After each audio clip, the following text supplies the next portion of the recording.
Unified School District Board of Education for Wednesday, June 9th.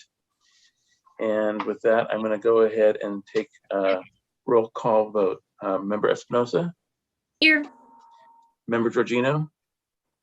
Here. Member Lynn? Here. I'm here, and Member Sneed. Here. Okay, so all board members are present and accounted for. With that, I'm going to go ahead and item number 3, public comment on closed session. We have none. And so then we'll move right ahead to go to closed session. And in tonight's meeting, the items to be discussed are personnel matters under Government Code 54957. May I have a motion and a second to adjourn to closed session? A motion from Member Espinosa and a second from Member Sneed. I'm going to go ahead and call for the vote. And actually, Kiana, just so you know that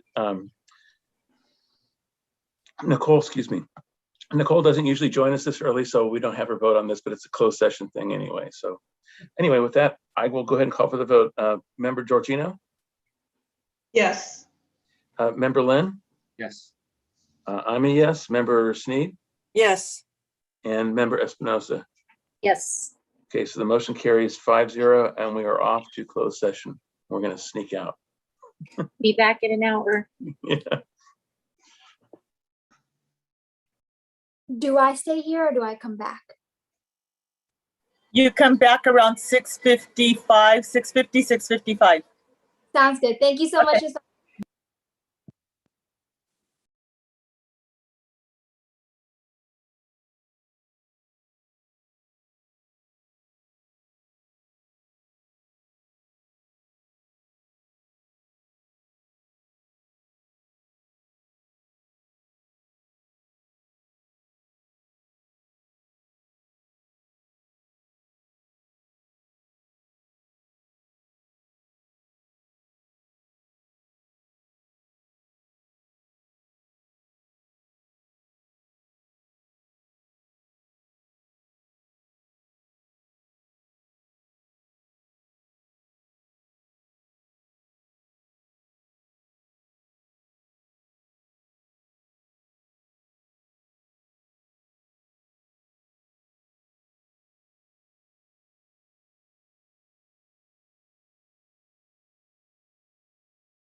So easiest way is to cut the core off, this part off, and then just like some like they drove like the better cut, like almost cut in three. See? So then they're, or you just cut them half.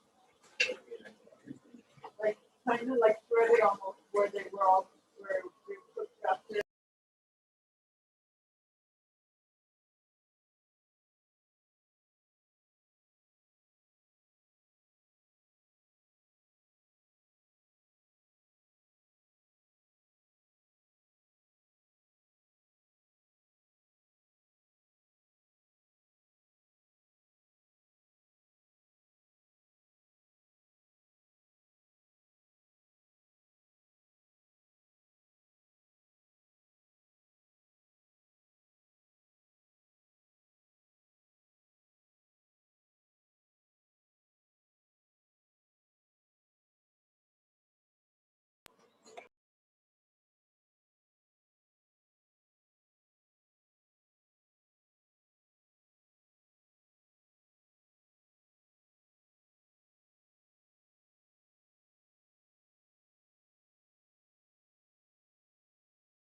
them?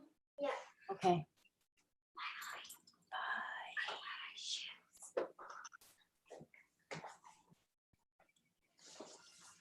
Okay. Stay going.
Hi, Mr. Smith. It's so quiet. Hi, good evening. I'm sorry, I couldn't unmute my mic. I didn't have my volume up, so I couldn't even hear you. How are you? I'm Hi, well. Miss How about you? Georgino. Good, I'm good. Good. It's been a day. Hi, Maria. How are you? Hi. Your daughter did an excellent job this morning. Oh, thank you. Thank you very much. Was amazing. We Amazing. were all nervous. She made me teary. Oh, Was really, really all of good. the speeches were incredible. All those kids are just Yes. so awesome. They really are. I promise this is going to be my last visit, Mr. No, Smith. I was gonna say. I You're a was gonna say, regular almost. you're like yeah. a permanent fixture. Like you can't go anywhere now. Oh my gosh. Is Asia going to be able to come home this summer? No, she isn't. They're actually, the administration left for the G7 summit. Right. So she's holding down the fort. Oh. So most of her colleagues are in Britain, in the UK. So she's Wow. having to wake up at 3 o'clock in the morning because of the time difference. Oh, wow. How Yeah. fun. Yeah. That's what you gotta do. He's young. Yes. Yep, she is.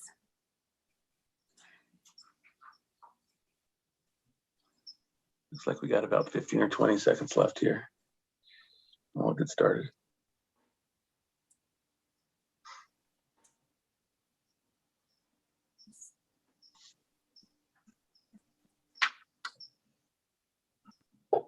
Okay, I show it's 7 o'clock.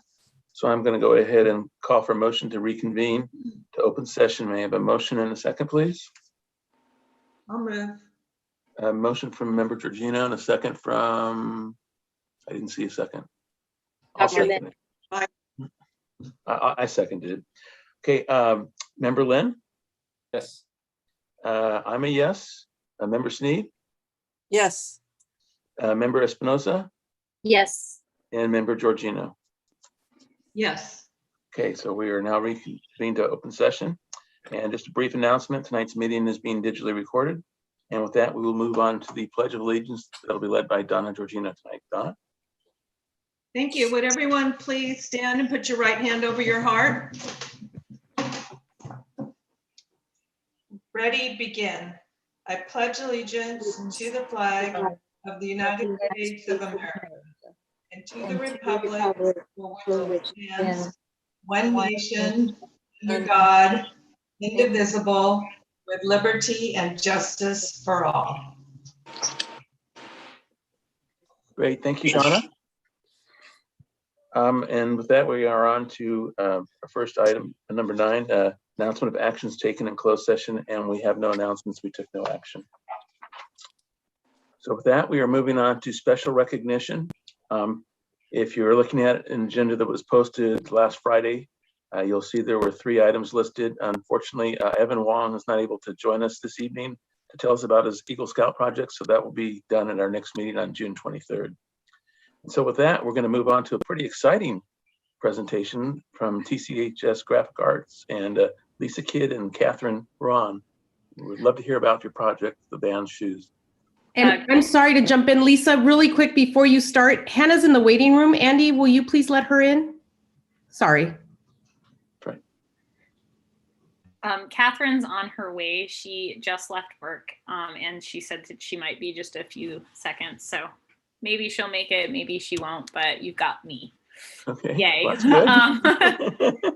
Thanks so much for inviting me here. Just to talk a little bit about what we went through in the Vans Custom Culture Contest. It's something that we've done before in the past, and it's a pretty vigorous contest. And the rules kind of for the contest keep changing, which is great. It makes it really fresh and exciting and stressful all at the same time. So this year we submitted a digital design along with about 1,500 other schools nationwide. And then our design was selected along with 250 other schools to actually paint the shoes. And at that point, Vans sends you 5 pairs of white tennis shoes, and then you can paint them from there according to the theme Hometown Pride and Head in the Clouds. And you then have 5 pairs of painted shoes, but you're only allowed to submit 2 of the 5 pairs, and 1 pair has to be from each theme. So we have submitted Kathy Yee. She had submitted, I have them with me, these lovely green pairs. They're very difficult to see in the photos, which is why I brought them home. This one was for Hometown Pride, and it was based off the Camellia Festival. And so you can see like there's the gazebo from Temple City Park, and we have like the funnel cakes. And as we turn to the side, you have the cars from the street, and then the camellias on the back. And then one side, oh, that one's the caramel apple. And then another side over here has like the band that, you know, go down the street. So they're very, very representative of the Temple City Camellia Parade, and they're beautifully painted. It was actually Kathy's first time ever painting. I wish that I, you know, had those kind of problems. They're immaculately painted. And then our second pair was done by Catherine Ruan, and she's here. I can see her. So I'll let her talk about the pairs really quickly while I model them. Catherine, if you're good with that. Hi, so I'm in the car right now, so everyone just ignore like the really bad background. But so the theme was Head in the Clouds, which is more about like your dreams and aspirations in the future. And I want to be a neuroscientist, or at least something related to neuroscience. So I thought I would draw something where I would design, I guess, like the neurons, so you can see that like all of the like the things with the red outer border, those are all neurons. And I added like small little details and stuff, such as like the characters in there that are passing the quote unquote neurotransmitters are wearing like Vans clothes or Vans shoes.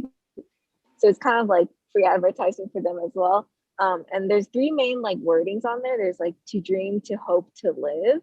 So it's just kind of like, I want to be able to become someone that can give people, especially such as like disabled children or people who are struggling with neurological and neurodegenerative disorders, to give them the hope to continue to push forward and to have a dream. So that's kind of why I designed it in that certain way. Yeah, thank you. So then once we had selected our 2 pairs of shoes that we were submitting to Vans, my husband, who's a professional photographer, I sent them to go get shot in a studio at his work, which, you know, was kind of nice. So we had some really great photos that we then submitted to Vans, because you're only allowed 3 photos. And as you can tell, they're very complex shoes. And so it's really hard to capture all of the complexity, and you're not allowed to write about them. So I have no ability to tell Vans how amazing these designs fit their themes. So among the 250 pairs that get submitted, Vans then picks 50 that go on for a public voting. So when we made it to the top 50, that was like That's the far. I've never made it to the top 50, and I've done this competition. This is my second time doing it, and I was like so excited for the top 50. So once you're in the top 50, it goes for a public vote. And so I was very annoying and very aggressive in my voting campaign. If you're on Facebook, you probably saw I joined every Temple City group I could possibly find. I emailed City Hall. I emailed the Chamber of Commerce. I emailed anybody that would listen to me and ask them to vote for our shoes for a 2-week period of time. And then we made it to the top 5. And it was like a crying fest. Like, we were all so excited to make it to the top 5. And we inevitably walked away with $15,000 for the graphic design program for having made it to the top 5. And then the students that worked on the shoes, they got gift cards to Journeys, which is one of the like distributors of Vans. And then in addition to that, my seniors that worked on the shoes, which were Catherine and Kathy, they are eligible for a $10,000 scholarship that only winning schools are eligible for. And we, I think, find out about that in about a week, I think, if I'm right, Catherine, yeah? Yes, she's nodding yes. So that was kind of the Vans custom culture in a nutshell. It was really great. It was a really stressful experience. I think I annoyed a lot of people on Facebook, but I kind of had the motto that, you know, what do I have to lose? Yeah. Like $15,000. That's what I have to lose. So I just decided to be very aggressive. And my students did the most amazing work I possibly could have asked for, all on distance learning. They painted them 100% on their own in their houses. So it's pretty spectacular. Congratulations. It's such a great tribute to the work that you all did. I wanted to ask, are the Vans, are you able to order the Vans? Are they going to pick them up? You're not. Oh, Vans, I wanted. They do have, which I've been kind of looking into, you can custom order just about any kind of Vans you want. And you can, like, my daughter made me peel an orange. My students have ordered me Vans with my face on it because they're really delightful children. And so I have been looking into trying to get the patterns like pushed over so that we could custom order them from Vans. They're usually like about $150 to custom order at that kind of extent and level. But it'd sure be cool. Yeah, definitely. If you find a way, please let me know. I would love a pair. Absolutely. Me too. Do you have plans to spend the money yet? So part of the process was I, as the like advisory teacher, I had to write a letter to Vans, the company, listing how the money would be spent if we won. And it was our kind of our impact statement of how the money would affect us as a school and how we would intend on using it if we won. And so I actually earmarked the money. When I wrote it, I had to write it for $50,000 because that's what first place was, which is like a ludicrous amount of money. So now that it's 15, we just kind of pare it down, which is not a bad thing. I'm super good with it. So we're going to replace our light exposure unit in our classroom. Pete, the electrician, has been really great, and we've kind of been band-aiding it for a couple years now, and he keeps like replacing light bulbs for me and doing all of this, you know, great stuff to make it keep functioning. But I think it's time to like let it retire. So we're going to be getting that, and then we're going to do a large format vinyl printer and cutter that simultaneously prints and cuts on vinyl, which is going to be really great and something that the kids really want because they really like making decals and stickers. So those are the two like things that were earmarked for. And then I have about $3,000 left after that is not determined quite yet. Very nice. We're also very proud of you.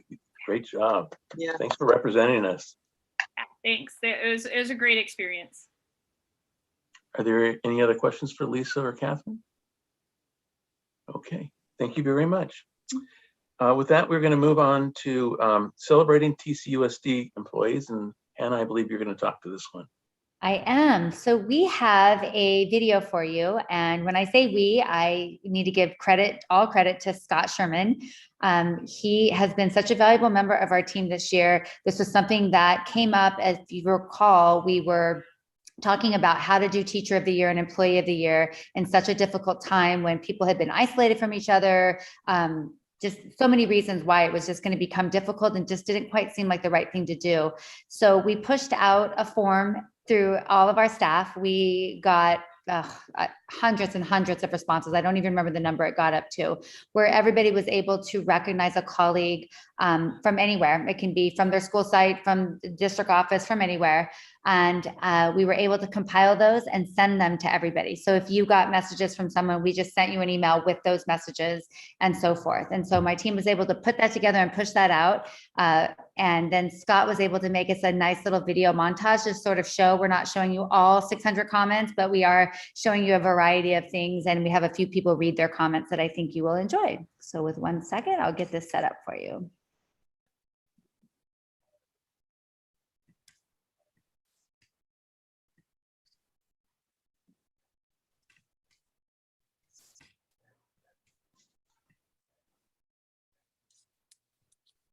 Right.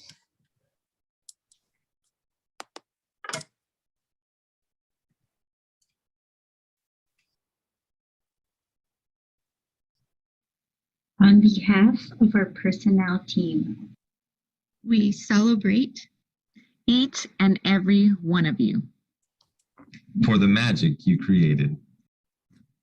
This pandemic, tried as it might, but could not overpower the strength and unity of our TCUSD employees. Thank you for being the heroes who saved the day, every day, for over a year. And here we are. We are TCUSD.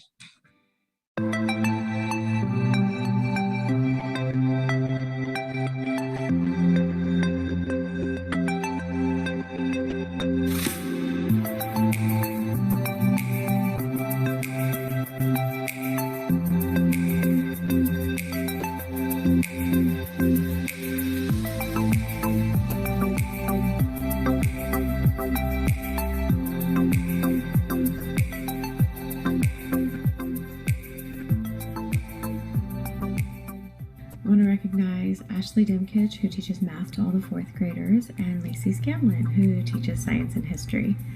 Both of them went above and beyond this year, recreating every lesson to make sure that it was creative and engaging, trying to keep all the kids focused on Zoom, which was not an easy task, but both of you ladies rocked it, and I'm just so thankful to be on your team.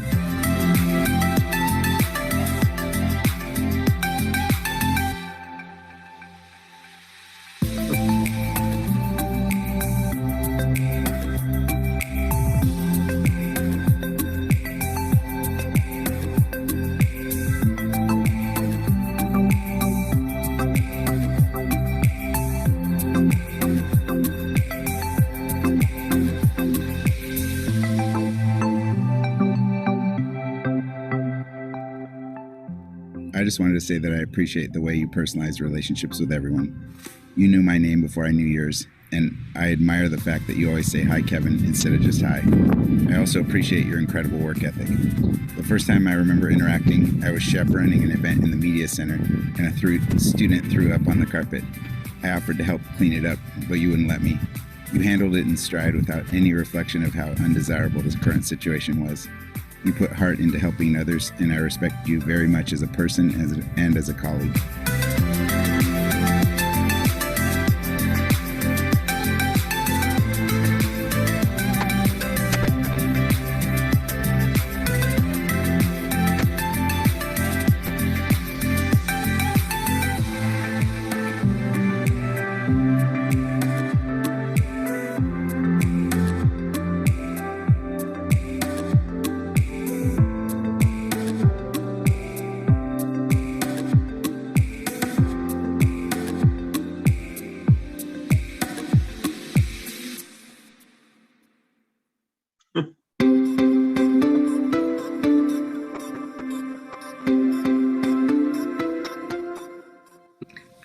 Thank each team of food service staff at Emperor, Longden, and high school for serving our students this school year in the drive-thru. I would like to thank each of you for your dedication and commitment to provide nutritious meals to our families during this challenging school year. Thank you again, everyone.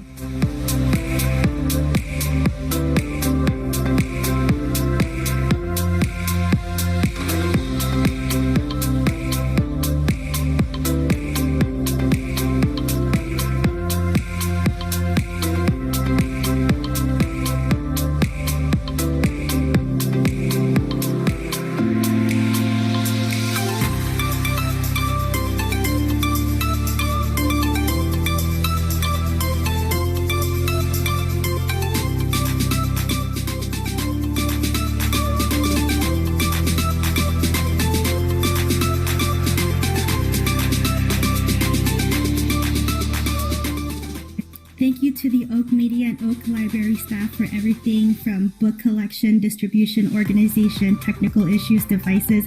We could have not done any of this without you. Thank you so much.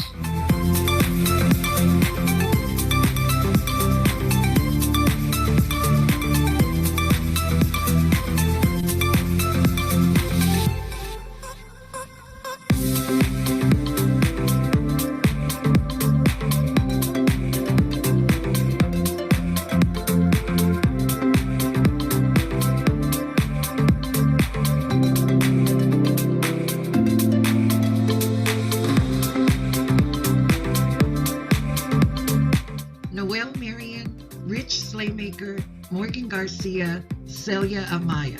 You have been incredible. During a year of COVID and distant learning, you have each shined. Thank you for the positive attitude and joy you have brought to each of your classrooms.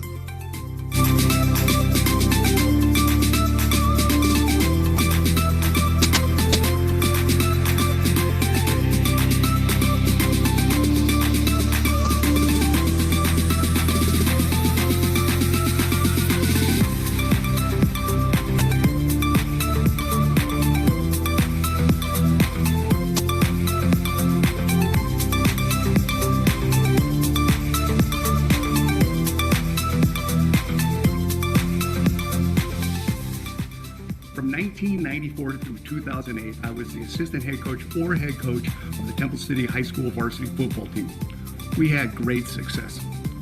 14 playoff appearances, 4 Rio Hondo League titles, 2 semi-final playoff games. We were successful by getting everyone, players, coaches, the booster club, to buy in. Therefore, I suggest that each school in Temple City Unified School District recognize the faculty and staff as the Teacher Employee of the Year. Everyone gets recognized for their contributions in this very difficult year against a very difficult opponent. Thank you.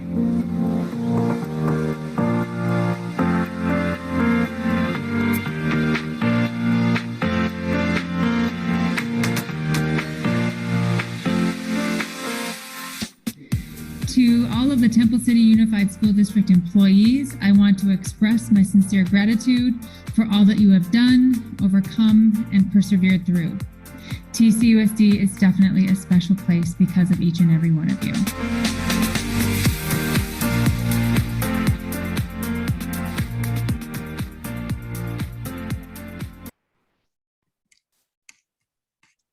Wow, that was nice. Thank you. So a lot of thanks, like I said, for Scott. I gave him an idea and he was just able to run with it. So many people were behind this, and it has been a really, on top of everything, it's been a really fun experience to be able to just celebrate each other. So It was a great idea. I don't know who came up with it, but it's really a nice way to finish off a tough year like that. So thanks for doing that, whoever or however. absolutely, yeah. Any comments or questions for Hannah? No? Okay, thank you very much, Hannah. Sure. With that, we're going to move on to item 11 on our public comment, or excuse me, which is the public comment, agendized and non-agendized items. I do have 2 requests, and I'm going to take them in the order I received them. The first was from Maria Garner, who would like to respond to the anonymous letter that I read at our last meeting. Maria? And you're muted. You're muted, Maria. Sorry. That was an incredible video. I was just like, how am I supposed to follow that? Oh my gosh. Okay, first I want to start off by saying that I'm Maria Garner and I am the Temple City Council PTA president. And I would like to respond to the anonymous letter that was presented at the May 26th Board of Education meeting. I would like to correct some misinformation and incorrect statements made by the anonymous individual. Let me preface this letter by describing what the PTA organization is all about. PTA is a parent-teacher association made up of volunteers who give and donate their time and effort to support and advocate on behalf of all children. Many of these volunteers donate their time to multiple PTA boards, some serving on 2, maybe 3 school site PTAs. Many of us are professionals, doctors, nurses, business owners. We make time to attend PTA conventions, conferences, and training to learn PTA policies, procedures, and protocols. We are a school-connected organization, and we do our best to support all of our children and our school community. I am proud and honored to work alongside each and every hardworking PTA volunteer. With all that said, after listening to the public comment read at the last board meeting, I feel compelled to address the inaccurate statements made by this individual. I would like to mention the first false statement from the letter where it is assumed, quote, huge amounts of PTA funds go to the art program so that the high school can put on an elaborate musical at the Playhouse each year. This statement is incorrect and grossly misrepresented. Each school site PTA unit has their own budget, which budgeted musical contributions average anywhere from $200 to $300. The high school musical relies heavily on the Performing Arts Booster Club to fundraise. The musical also depends on donations from parents, community businesses, and organizations that make up the bulk of funding source, while 30% of funding comes from ticket sales. So PTA's contribution is a very small drop in a large bucket. The anonymous letter also states that organizations do not pay custodial fees to use the district facilities. This is emphatically incorrect as well. PTA and other nonprofits are charged for custodial fees outside of regular school hours. Granted, most of our events and programs occur during the normal school hours. My husband and I currently serve on the AYSO board. We know for a fact that AYSO pays for custodial fees service for weekend use of restrooms at Oak. Hearing this letter was disheartening because I know firsthand how hard our PTA volunteers work to enrich and benefit the lives of all our children on every campus. PTA organizes and executes fundraisers to ensure that we are able to provide assemblies, art programs, fun and engaging family events, and activities for as many students as possible. For example, National PTA sponsors Reflections, an art program organized at every school site by PTA to provide students with an opportunity for self-expression and to showcase their artistic talents. PTA sponsors and coordinates on all of our campuses our Say No to Drugs campaign, which culminates during our annual Red Ribbon Week. Our PTA units work closely with each school site principal to meet the needs of all students. A few examples: Emperor has provided character assemblies for years for all grade levels. Last year, they funded a yearbook for every single child and will continue to provide that this year. Longden's tradition of birthday books, giving every student a new book as a gift, has won the hearts of many. They have provided a monthly virtual art series this year to all grades in which art history and different cultural art forms from around the world are taught to remind us that our differences are to be celebrated. La Rosa is also implementing the same art series for their students. Even in this pandemic, PTA has remained relevant and found ways to give and provide for our students. Oak gave away customized 8th grade promotion beach towels last year with a drive-by send-off decorated with a balloon arch and banner. This year, Oak PTA gave customized water bottles. This is just a very small fraction of what PTA does and how we impact the lives of all children. I'm sorry, but this ill-informed anonymous letter is an insult to all the dedicated volunteers who commit countless hours, not only to PTA, but other nonprofits and school-related organizations as well. If we are to be charged a facility use fee for every event, that would ultimately take away from the many programs and events we sponsor and host on campus. PTA association meetings are open to all members. I welcome and encourage all members to attend PTA meetings to fully understand and learn what we are all about. Thank you so much for your time. Thank you, Maria. It's very heartfelt and we appreciate that. The second request I received was from Michelle Yoder, and it's on the same subject, and she's not able to be here, so she sent me a letter that I'm going to go ahead and read now. It says, "Hello, Board of Education. I would like to respond to the anonymous letter related to the facility use fees that was read at the last Board of Education meeting. Whether it was intentional or not, the letter was an insult to our dedicated PTA and booster group volunteers, but more importantly, it was full of assumptions and false statements about our district in general. I would like to address just a few of those statements here. The person who wrote this letter accuses PTA, booster groups, and other support organizations of being, quote, skewed to benefit select groups, end quote, and even claims that Dr. Fricker is in agreement with that accusation by stating it appears Dr. Fricker sees this as well and is attempting to correct the issue. I have not heard Dr. Fricker state this belief about these groups or state that I have not heard Dr. Fricker state this belief about these groups or state that this was her intention behind reevaluating the facility use schedule. But I would like to welcome her to share her opinion on the matter. The individual goes on to accuse the Board of Education of having their, quote, own agenda, end quote, and allowing school-related groups to use facilities for free, even questioning the legality of doing so. The fact is that TCUSD administration hired a professional outside group to conduct a comprehensive review of our existing facility usage and fees and compare it to the usage and fees of surrounding school districts. Following that study, TCUSD presented their report at the May meeting and asked the Board of Education to approve a new facility use fee structure. Their proposal included the following language. The board will grant use of facilities and/or grounds without charge to school-related organizations whose activities directly relate to or benefit the district students. PTAs and booster groups are appropriately considered to be school-related organizations as their sole purpose for existence is to directly benefit the district students and staff.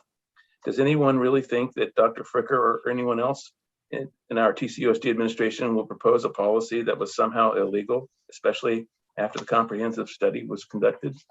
This person goes on to claim that it is known that a huge amount of PTA and other funds go directly to the arts program so that the high school can put on an elaborate musical every year.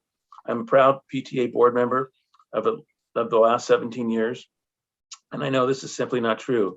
For example, our annual TCHS PTSA budget does include a contribution to the high school musical, but the largest amount we've given is $400 in 2019. Is that a, quote, huge amount of money, end quote? This person is accusing PTSA of spending. Oh, yeah, because though our contribution is helpful, it certainly doesn't make or break the musical. Regardless, the annual musical is an event that provides entertainment and joy to the community at large. It is an opportunity for all to come together and enjoy. It is that community enrichment that we are contributing to. I would also like to remind this individual that PTSA membership at the high school is open to anyone. That includes parents, students, teachers, and even general community members who want to dedicate time to supporting TCUSD students and staff. PTSA does not select or deny members to the association. Association meetings are open to all members, and attendees have the opportunity to witness that our budgetary discussions take the entire TCHS and DDSLC, which is the Dr. Doug Sears Learning Center, student body into account. For PTSA facility usage, as for PTA facility usage, other than our monthly hour to hour and a half meeting time, our on-campus volunteer activities occur during the school day when there is little to no additional operational or capital direct cost to the district. For example, in standard non-COVID years, we have a membership drive table at the fall registration. We provide a fall back to school lunch for all teachers and staff, and we host a spring staff appreciation lunch for TCHS and the DDSLC, all during the school day. I have also served 2 terms as the band booster vice president, and similar to PTSA, booster groups use TCHS space primarily to hold meetings or events for the sole purpose of generating money to supplement TCUSD funding shortfalls. While PTSA and booster meetings/events are not technically sponsored by the school, the fundraising and support that these groups provide is certainly welcome, anticipated, and frankly needed by TCUSD. Without it, many basic activities that students expect simply would not happen. Similarly, ASB is also a school-related group, not a school group required by Ed Code. It is open to all students, though only a small number of students become officers, and not all students choose to even become members. ASB hosts frequent activities on campus that many students participate in, but not every single one. Should TCHS carve out a facility use fee for ASB? What about student clubs that have meetings or events for their members? Is it really that hard to see how school-related groups and organizations easily fit into the fee-free tier of the facility use fee schedule that was developed by TCUSD administration and approved by the Board of Education? While I certainly appreciate general concerns about the district spending, and I understand why it's important to regularly review and revise policies, I also see why Dr. Fricker, TCUSD administration, and our Board of Education give additional consideration to how these issues affect school-related groups, because that ultimately affects our students. I appreciate that TCUSD acknowledges the value of PTA and booster groups by doing it what is well within their power to support us. I'm honored to work beside my many dedicated PTA and booster volunteers, and it's my pleasure to work hand in hand with TCUSD. Finally, the groups I'm involved in welcome community members to join and participate in the discussions about how we can support and impact all students. We welcome new ideas and constructive input. Thank you for taking the time to read this letter. I'd also like to take this opportunity to thank the board and the entire district for all of your support throughout the past year. And thank you to everyone who helped make an in-person commencement ceremony a reality this year. I have a senior in our family is elated beyond grateful. Thank you. And again, it's signed Michelle Yoder. So with that, we are going to move on to item 12, which is a community update, and I have no updates to provide. So then we'll go to item 13, which are district updates. And we'll start first with business services and educational services from Dr. Mercedes Gomez. Mercedes, what do you have for us? Thank you. So we've been quite busy in business with the various year-end activities and all of the promotions and of course our upcoming graduation tomorrow. So first and foremost, I want to just take a few minutes to thank some key people. And so I want to begin by thanking Diana in purchasing, who has been working with the high school admin and with the racetrack to make sure everything is ready for Thursday's ceremony. I also want to recognize Anthony, Dale, and Dave and the crew of guys that they have working with them, because they did an amazing job setting everything up at the high school for our elementary and Oaks promotions. Everything has looked beautiful, and so far the ceremonies have been fabulous. And I think they've provided a much needed in-person celebration to what's been a very challenging year. I also wanted to thank Alexa and Fiscal, who's poured countless hours into our proposed budget for the 21-22 school year, and she'll actually be presenting that shortly. In Ed Services, switching gears a little bit, I want to take a moment and just thank Sandy for her dedication and hard work on the LCAP. She jumped in right away and helped us with completing the various components of it this year, which included quite a few. It was everything from the annual updates for the 1920 LCAP and the 2021 Learning Continuity and Attendance Plan, to the budget overview for parents, to the actual 21 through 24 LCAP itself, which she will also be presenting the draft of that later this evening. And then just on a side note, I wanted to take a minute and recognize Hannah Getty, because she has been working tirelessly on her many roles while also trying to complete her dissertation. And she is now finished and successfully defended. So congratulations, because she is now officially Dr. Getty. Thank you. Wonderful. Is that it? Yes, that's all. I'm done. Thank you very much. And with that, we're going to pass the ball right over to Dr. Hannah Getty, who's going to talk to us about personnel services, student services, and technology updates. Absolutely. Dr. Getty. Thank you. And thank you, Mercedes. It's one of those things that you just never think is going to ever be over. So it was nice to be finished today. So with personnel services, we are spending lots of time on trying to hire for summer school.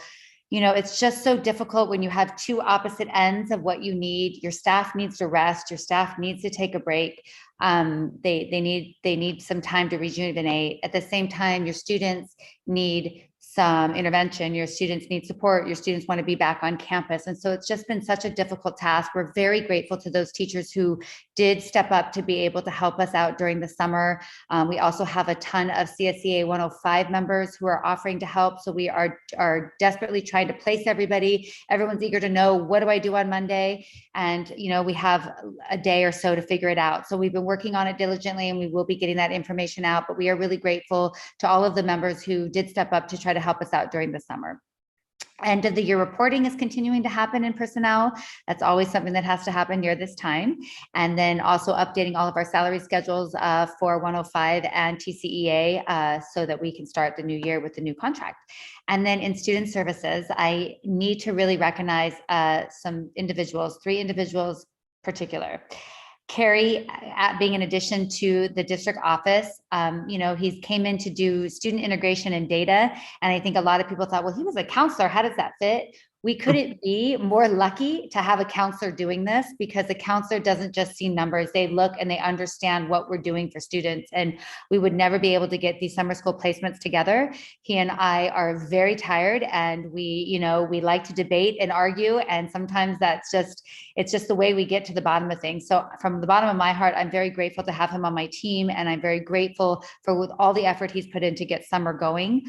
People don't know all the parts that come together, and it may look really, clunky, because it is, but the amount that we've been able to do is all because of him, and I'm super grateful. On top of that, our team in ELP and student services, Cindy and Mickey, are amazing. They pull all-nighters with me. They do all kinds of things just to keep us moving and get the information out to parents. They care so much about their parents and students in ELP and our district as a whole. So I couldn't be more grateful to them for all of their work on this. Also for ESY, our special education department, they are at the same time pulling their hair out at this equally. It's just so difficult to get your students placed and find the staff to do it. So they've been working really hard, and we've been working in conjunction to help support them. And then lastly, a shout out to all of our library tech media techs at the sites. They're collecting devices. So one thing about being a one-to-one district, collecting 5,500 devices is quite the task. So I'm super grateful to them. They've been so patient with us. I've been trying to get them lists for summer school so students can hold on to their device if they're taking in-person summer school. And they've just been rolling with the punches. And I could not be more grateful to all of them for their support. And so here we are. We're just ready to push out for summer school and see how that goes. Very good. Thank you very much, Hannah. Thank you. With that, we are moving on to item 14, bargaining unit comments. The first is TCEA, Kyla Yurtstadt, and I don't see Kyla on the Zoom. Oh, there she is. I'm here. I just had my camera off. There's already been so many great things said today, just recognition, and I echo all of that. This is the last push of finals week, and I tell you, at least at the high school, like everyone's just ready to be done. It's been a lot of work. And I think on that note, what I was thinking about while I was hearing all the recognition is just all of our teachers that have volunteered to go ahead and teach summer school. Like, I mean, it's like sainthood. Like I don't have it in me to continue to do any more work, like past what I need to do. So for the people that were willing to do that, I just hats off to them. And I know our district admin and a lot of our site admin are also just working so hard. And it's been, it's not just been this year, it's been last summer, and it was, the closure for COVID. So so I'm just amazed that we're all still standing, and I just thank everybody. And I guess, the other thing I'm thinking is I really, really hope that everyone does take a break, right? Because it's amazing to push ourselves beyond capacity. But then if we don't also take some breaks, I'm really hoping that at least in everyone's summer, there's at least a part of a break so that we don't get too burnt out. So we got a whole nother year to tackle next year. So, all right, that's it. Thank you. Very good. Thank you, Kyla. With that, we're going to move on to CSEA 105, Robin Penn. And I saw Robin. There she is. I just want to say, Matt, you were wondering who was behind the whole Employee of the Year thing. That was Hannah, and it was all her idea. I approved of it. That's about it. But I thought it was great because this year there was no way to pick one person from a site. It was just impossible. So thank you for that, Hannah. And besides that, I think our promotion, Emperor's promotion today was incredible as usual. But the stage was just gorgeous. So, I mean, we've always had the beautiful plants and stuff, but this was above and beyond. So thank you for that also. And I think that's it. We're just rolling along and just can't wait till Monday. Yeah. All right, Robin, thank you. Said with a little sarcasm. Thanks.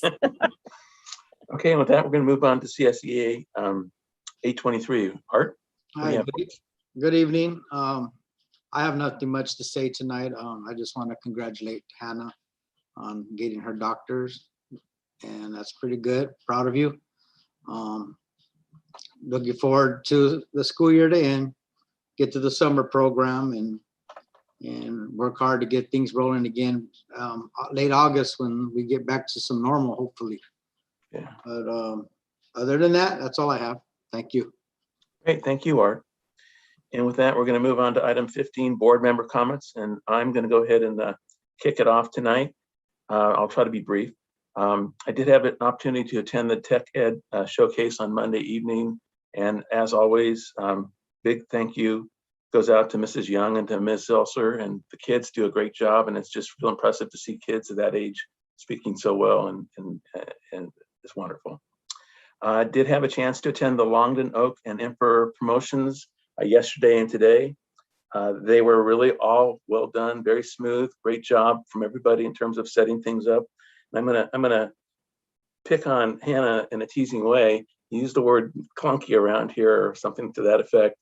I've never been more proud of the district and the employees for the past year. I haven't seen anything that even comes close to clunky. I've seen people take a pile of mush and make an airplane out of it. I'm just very proud. All the thought that's gone into all that and the promotions, and just, kudos to you all really so much.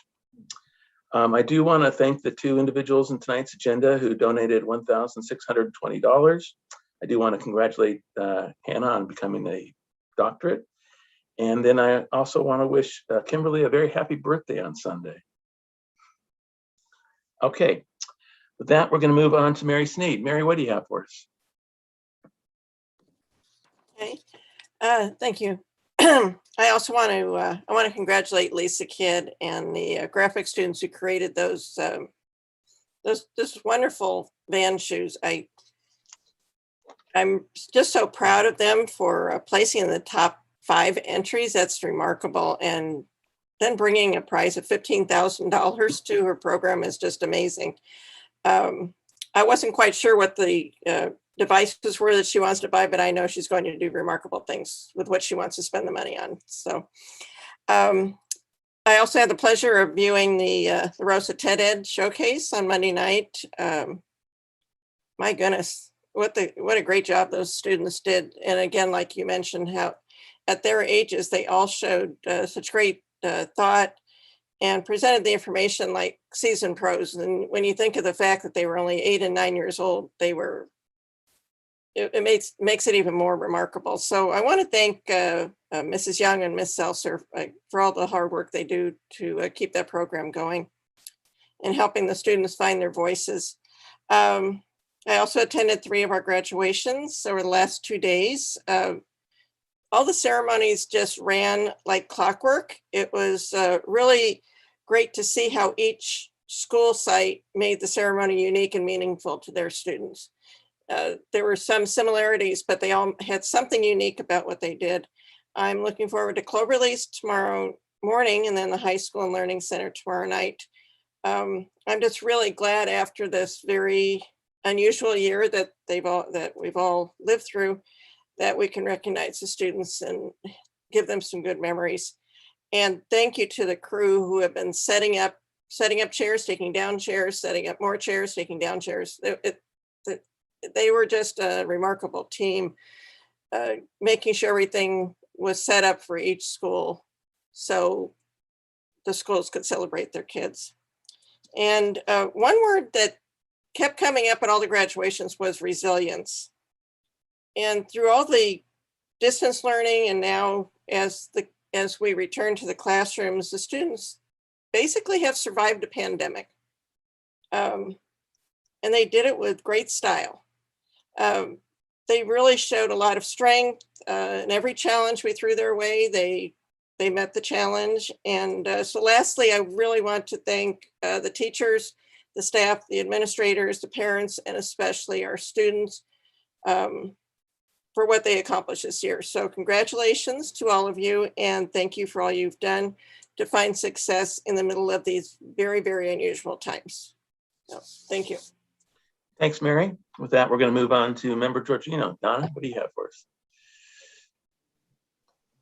Thank you.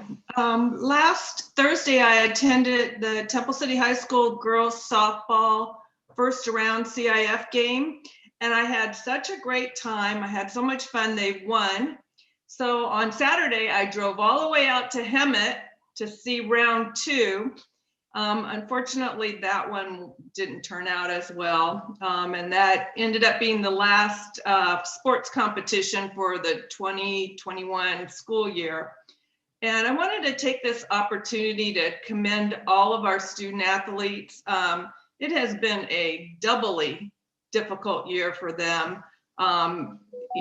They have passion for a sport, and they've had all kinds of obstacles in their way.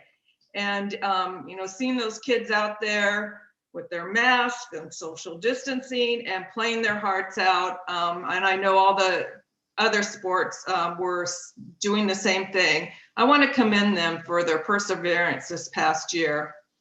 And I also want to thank the Temple City High School administrators. They had to attend every sporting event, which normally is a big job, but this year it was 3 seasons in a 3-month period.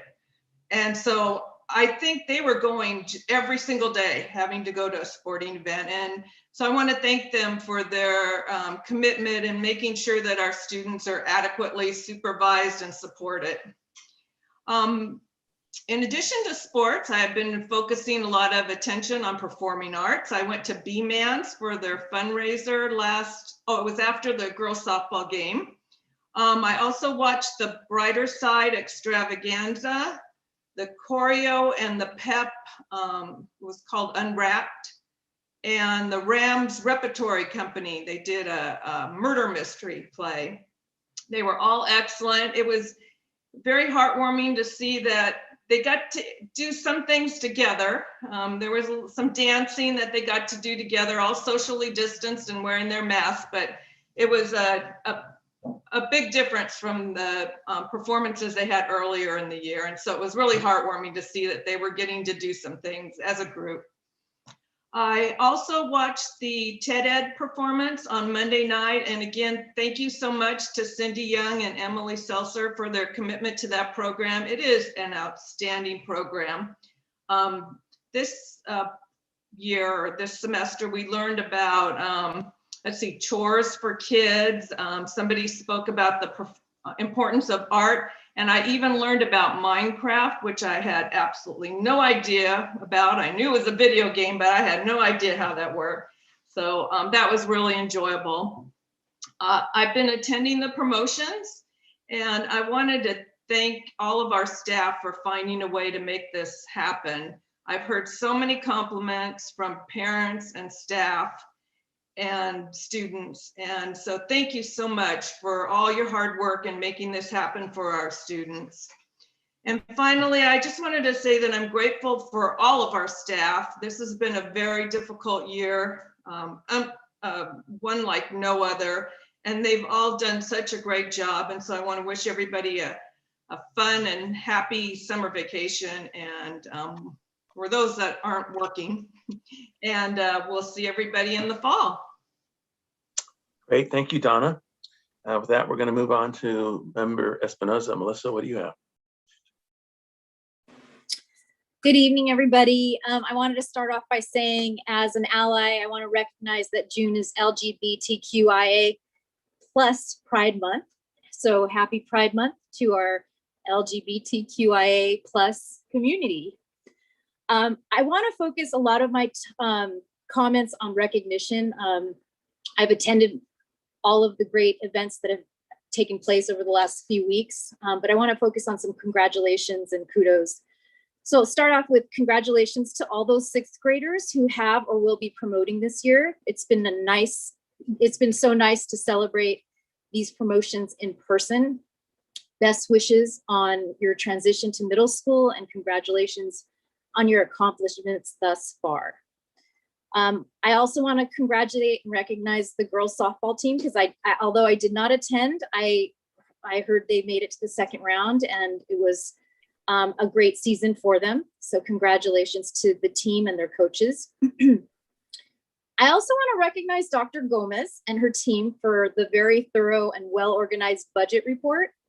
I loved seeing all the connections being made between the mission and the goals, the LCAP and the budget. So I know we'll be going over that, but just want to recognize you for the work on that. I'd also like to recognize Dr. Fricker, her cabinet, all the administrators, Marty Montgomery, Director of Enterprise and Risk, Anthony Salazar, Supervisor M&O, Dale Cavillo, Supervisor of Custodial, and all their teams and volunteers involved in making this in-person promotions and graduation a reality. I've witnessed incredible collaboration and teamwork by all in executing these events, and it's wonderful to see, and everything looks so beautiful. So thank you.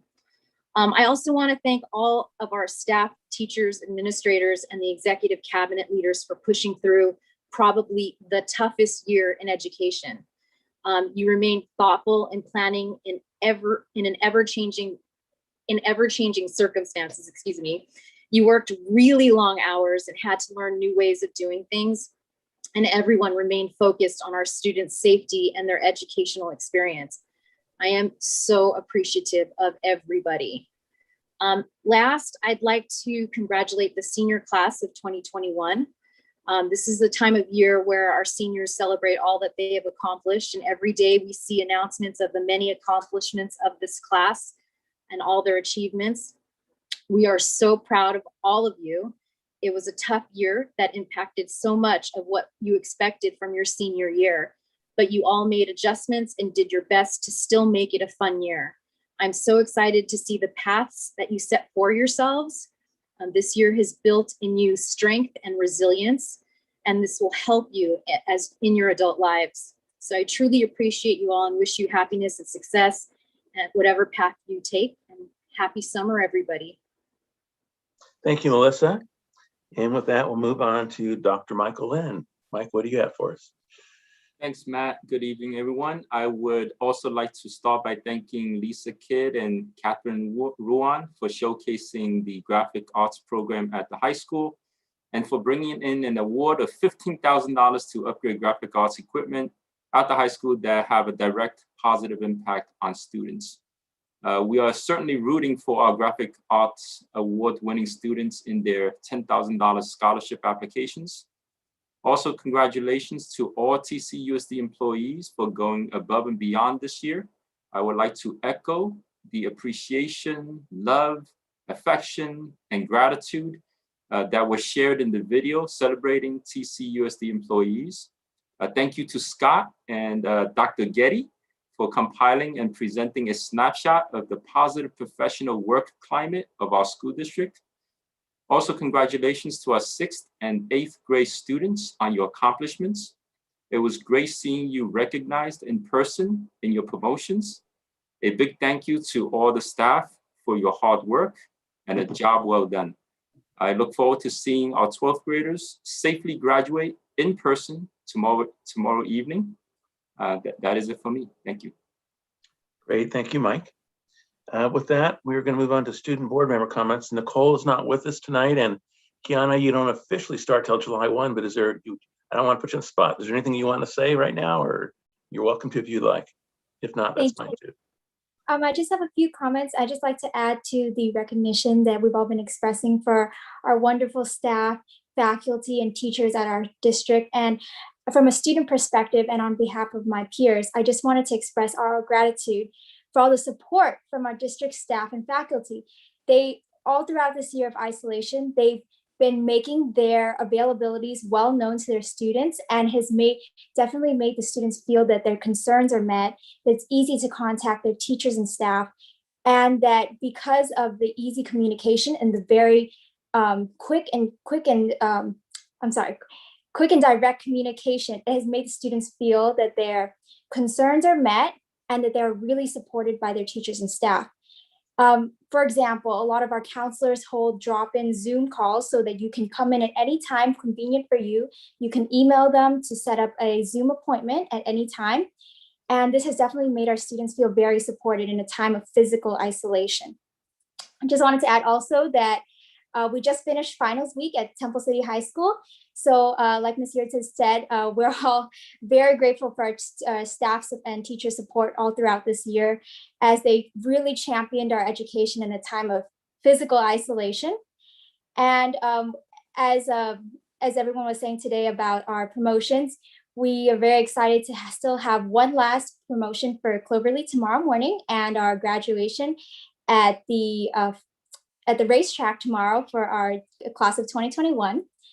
And we also, as a Temple City High School associated student body, held a student exchange with a student council at a private school in Indonesia.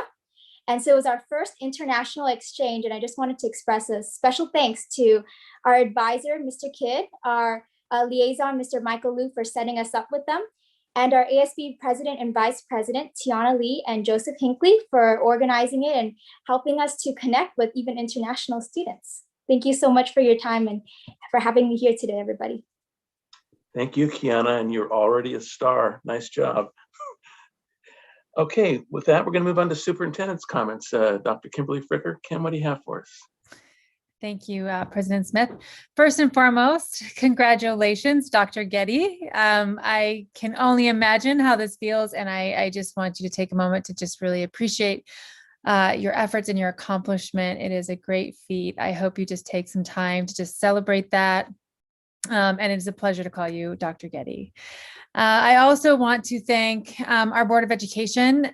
We could not have gotten through this year without your unwavering support and belief, and just hanging with us every single moment of every single decision and every single phase of getting through March and then the summer and then all through this school year. So I know that you probably don't hear it enough, but I cannot thank the Board of Education enough for every single step along the way that you were with us. And to my team at the district office, there are not words to thank you for your dedication, the hours served, far above and beyond what you would call anybody to do.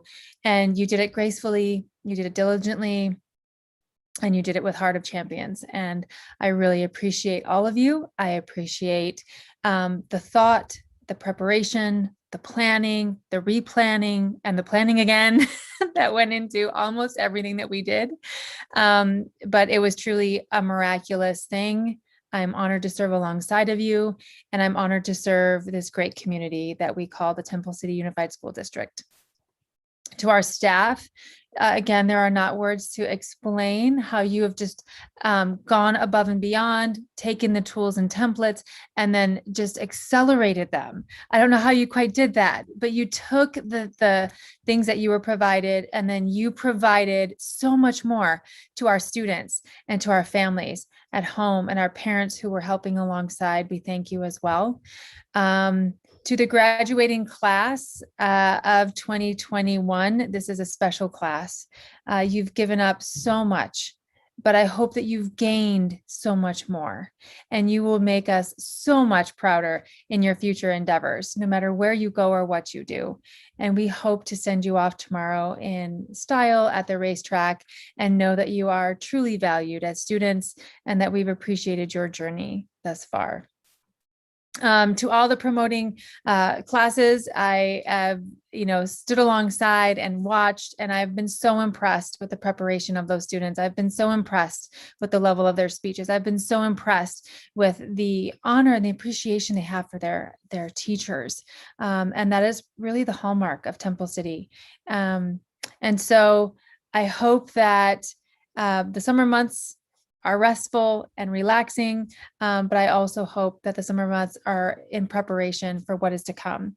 And I know that standing here at this time of this year versus last year, we are light years ahead, and we have so much hope and so much innovation on the horizon. And I cannot wait to start working with the Board of Education on setting new board goals and setting new strategic plans, because I think we have fast forwarded through the old ones. So we will begin that work in July, and more is to come. But thank you all for all of your love and your kindness and your support. It has meant more than anything else. Thank you. Thank you, Kim. With that, we're moving on to item 18, written communications. I don't have anything. Does anybody else have any written communications? See a lot of head shaking. Okay.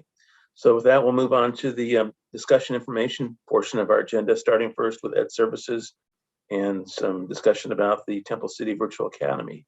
Hannah, I have you down as the lead for this. Yes, I am. Here we go. So, whoops, working on our summer school acceptance there. So we are in the very, very initial planning stages for this virtual academy, mostly just because of manpower and time and needing to end one to go into the next. But we have had a team of people come together with ideas and collaboration. We actually have several teachers that are interested in being part of the virtual academy. And so we're excited about that. People have shown interest in wanting to participate in this. We know as we go into next year that we will need to have an option for something like this.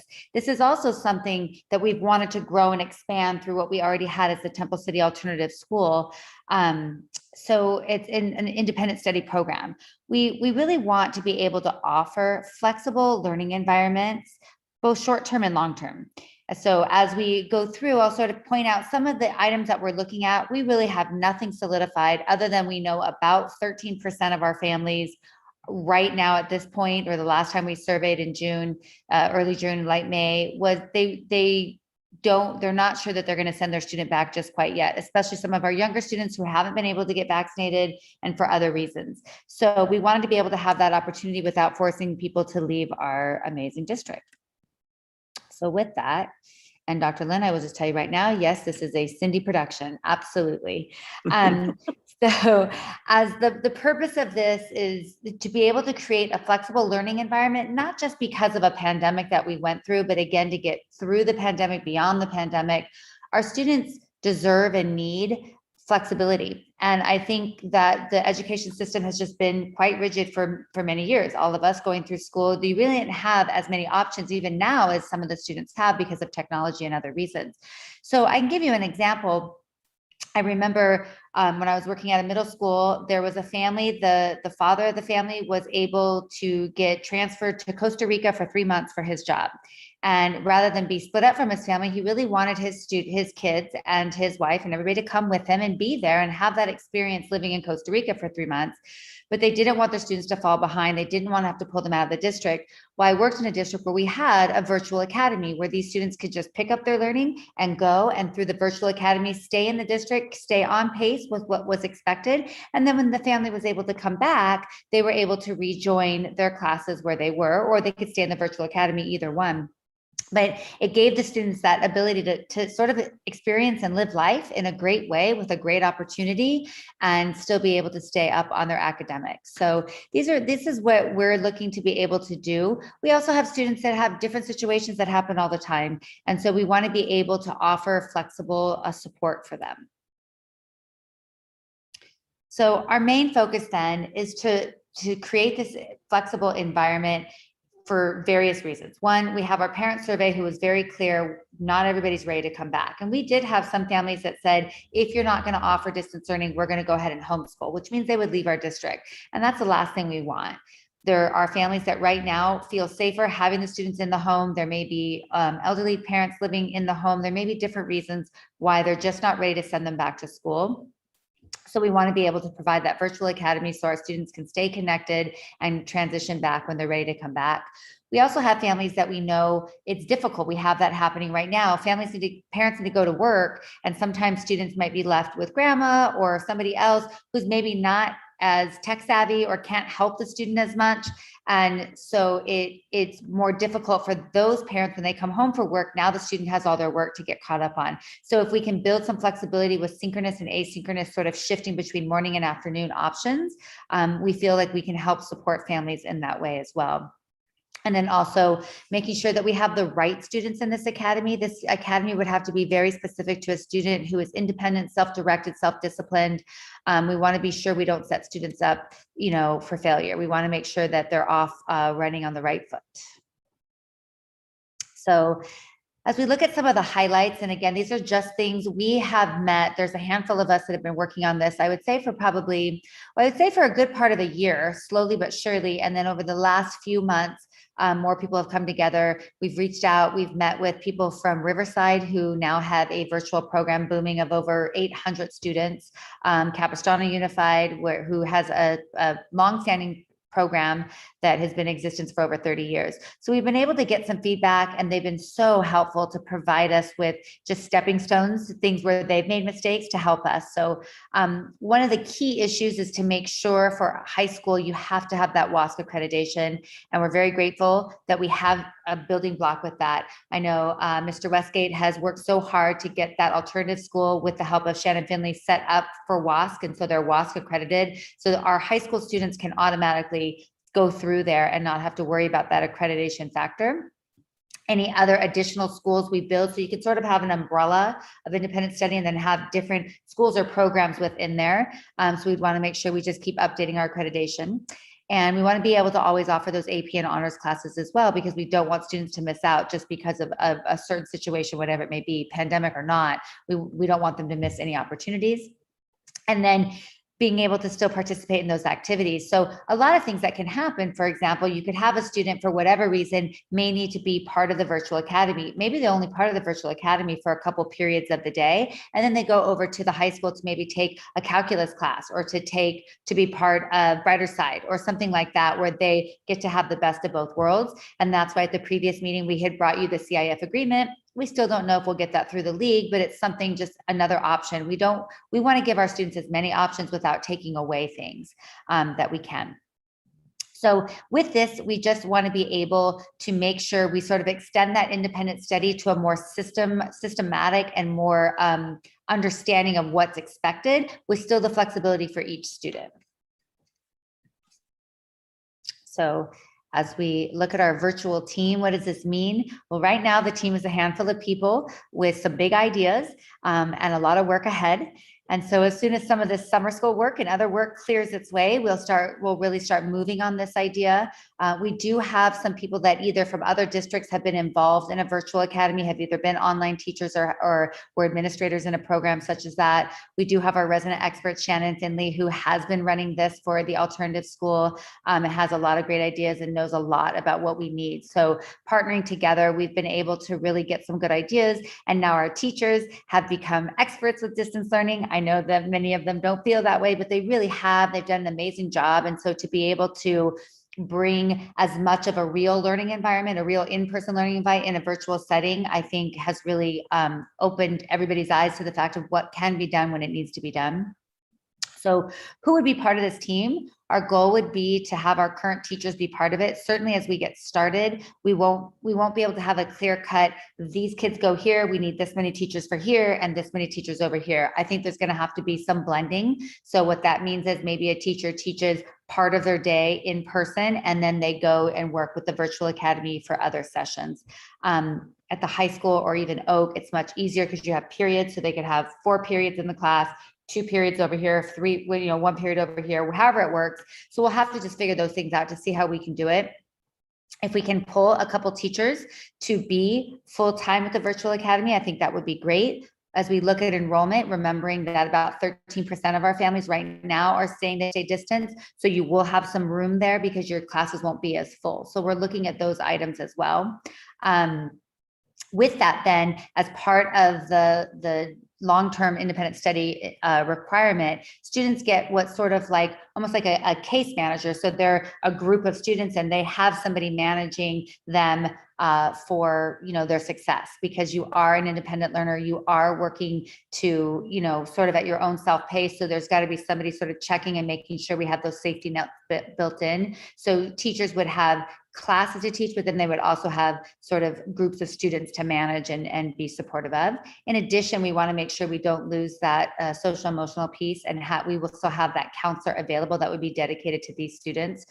This counselor would be able to make sure their academic planning is on, doing their 4-year plans with them, but also being in touch with them and keeping that social emotional learning going and support, and making sure we're offering them everything that they need. And then there will be times, and this is where we're so lucky and fortunate that we have all the work our teachers have done in Canvas. They've worked so hard to create these courses. They can share with each other. If somebody's picking up a class or two at the virtual academy and maybe it's different than what they normally teach, they can reach out to their colleague, they can share curriculum, and it's much easier to build it and use it in there. But there will be times where, maybe we want to be able to offer a class that we don't offer within the high school. Typically it would be more about the high school, but maybe even Oak. And then we would be able to use a digitally adopted curriculum, something like Apex or Accelerate that has been used at Cloverly a little bit. So there's different programs that we've looked at. We don't want to go full all canned curriculum, but we do want to be able to supplement. So again, we're not asking our students to give anything up. And that's sort of where we sit with it. We will be up and running and have a plan before August. So we know we have a lot of work in the next few days. But we, at this time, really are just, like I said, in the planning stages and just want to make sure we do get voices of parents, we get voices of teachers, we get voices of students to really make sure that we're not taking anything away and adding flexibility, that we're just adding and not taking. Great, thank you, Hannah. Are there any comments or questions for Hannah? Donna? Hannah, will this be K through 12? That is our plan for sure. As we move ahead, based on the needs and wants of families, there are some younger grades of students that do want a distance learning option. It seems to be more of a want in secondary. So 7 through 12 seems to have more of a concentration of wanting it. But again, that was maybe right when the news about vaccines were coming out for some of our 12-year-olds and so forth. So that number could dwindle a little bit. But we do always want to have that option to be able to service, our first graders, second graders, like for the other alternatives I mentioned, if something were to come up. Any other comments or questions? All right, thank you very much, Hannah. Thank you. With that, we're going to move on to item 20, which is going to be a presentation from Sandy Dusong about the LCAP for the 2021 through 24 year plans. And as a way of addressing maybe a clunky need, we're going to get to item 27 later on, where we'll hold a public hearing on it. So anyway, with that, we'll start off with Sandy. What do you have for us? Good evening, board members and Dr. Fricker, and I'd like to join everyone in congratulating Dr. Getty. And boy, it sounds really nice to say that. So congratulations, Dr. Getty. It required a lot of work and you did it. I'm so proud. Tonight, I am here, board members and Dr. Fricker, to present the draft of the Local Control Accountability Plan for 2021 to 2024.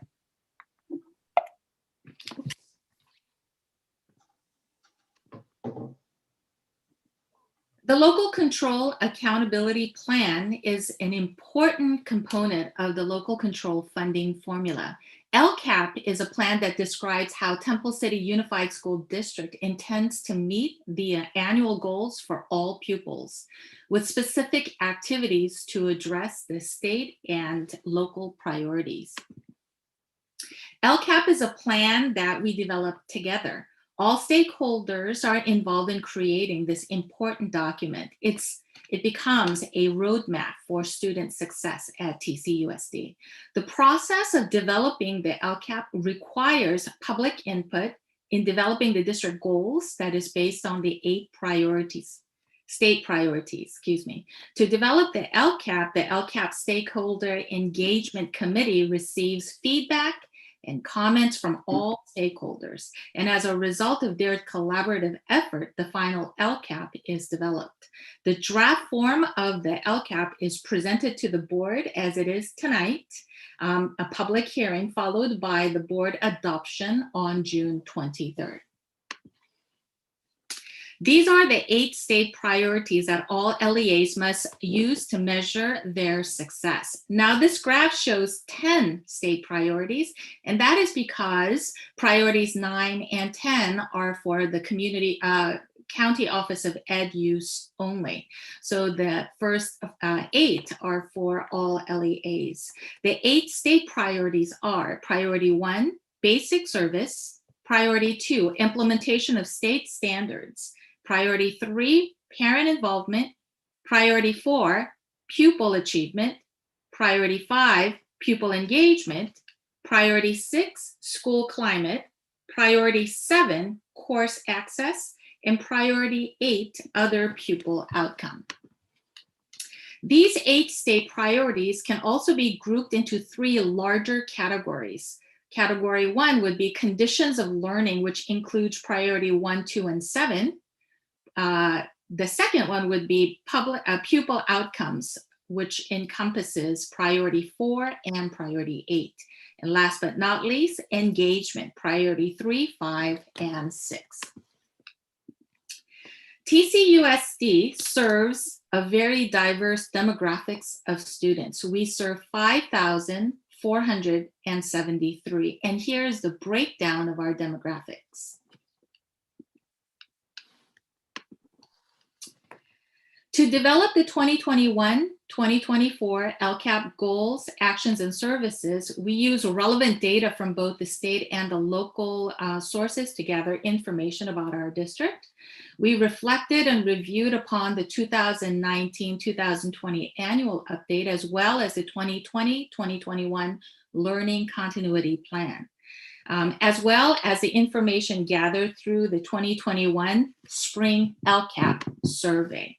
And here is a breakdown of all those who took this, the Spring 2021 LCAP survey results. 2,217 parents, staff, and students.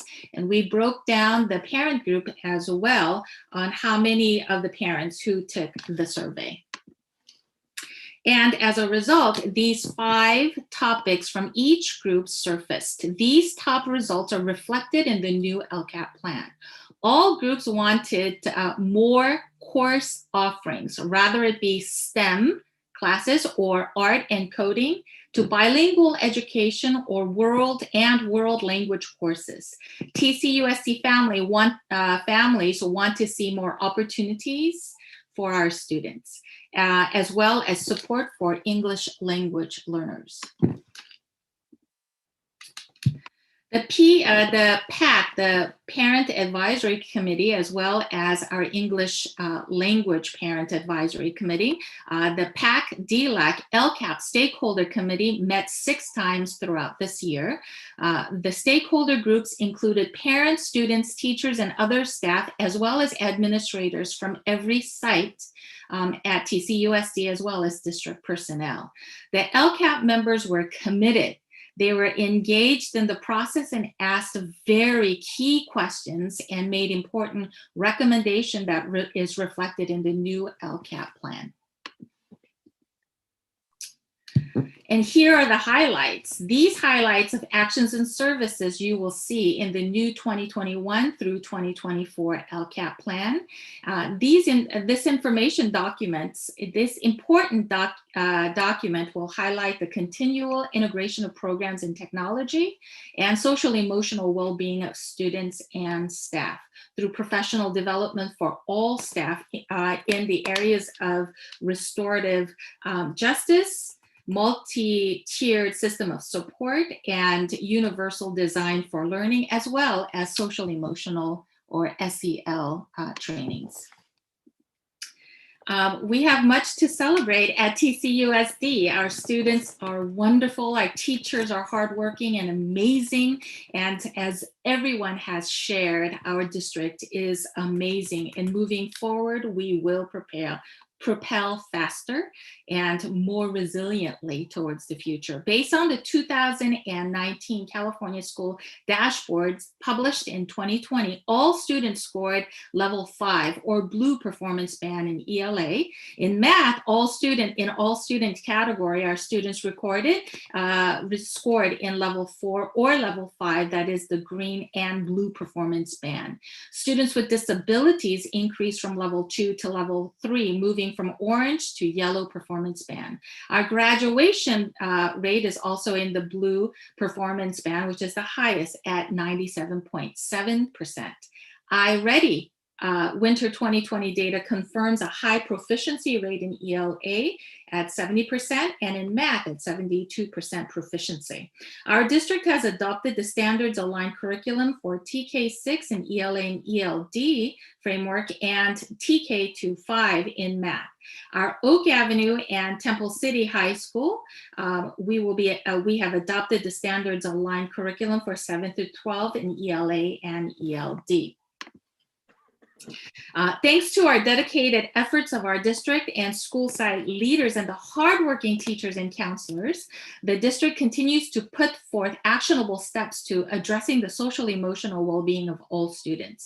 From teachers' office hours where they make themselves available for all students, Friday social emotional learning classes to individual and small group counseling sessions, as well as hiring the new program specialist equity and outreach and partnering with our community partner, Care Solace Counseling, to make sure that all our students have a positive, inviting, and welcoming environment, as well as providing support for social emotional learning. The district continues to look for ways to ensure it provides multiple ways to address the health and wellness of our students, as well as technology integration through Canvas Learning Management System, Parent Square, and UDL. These are just some of the ways the district has and will continue to implement technology to support teaching and learning.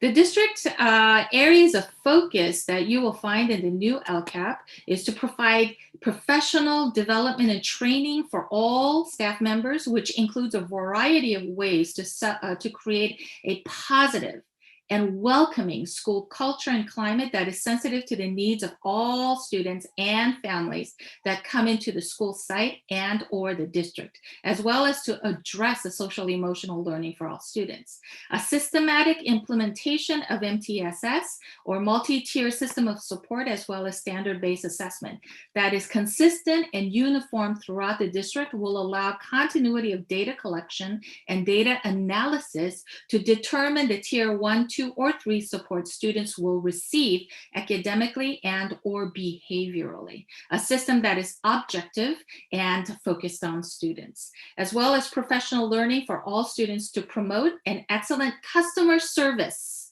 by creating a positive and welcoming school culture that is relevant and responsive to all who come to our schools and interact with us. And so with the stakeholder engagement committee, we took a careful look at the data reflected upon the annual update, as well as a learning continuity plan, as well as evaluated our stakeholder engagement survey. And we developed these 3 goals. Goal 1 states, support high quality teaching and learning in the 21st century in the implementation of an articulated California standards-based curriculum, instruction, and assessment to ensure multiple pathways to college and career readiness for all students TK12. That addresses priority 1, 2, 4, and 7 of the state priorities. Goal 2 reads, create engagement opportunities for students and families to promote academic and social emotional success of its students, which also addresses priorities 3 and 5. And goal 3, create and sustain 21st century learning environment that are safe, healthy, positive, and attractive for all learners. That hits priorities 1, 6, and 8.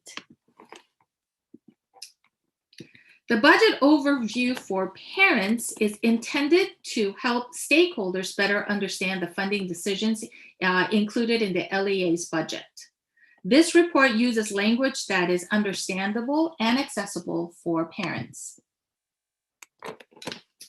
This is a graph that shows how LCFF district funds are generated.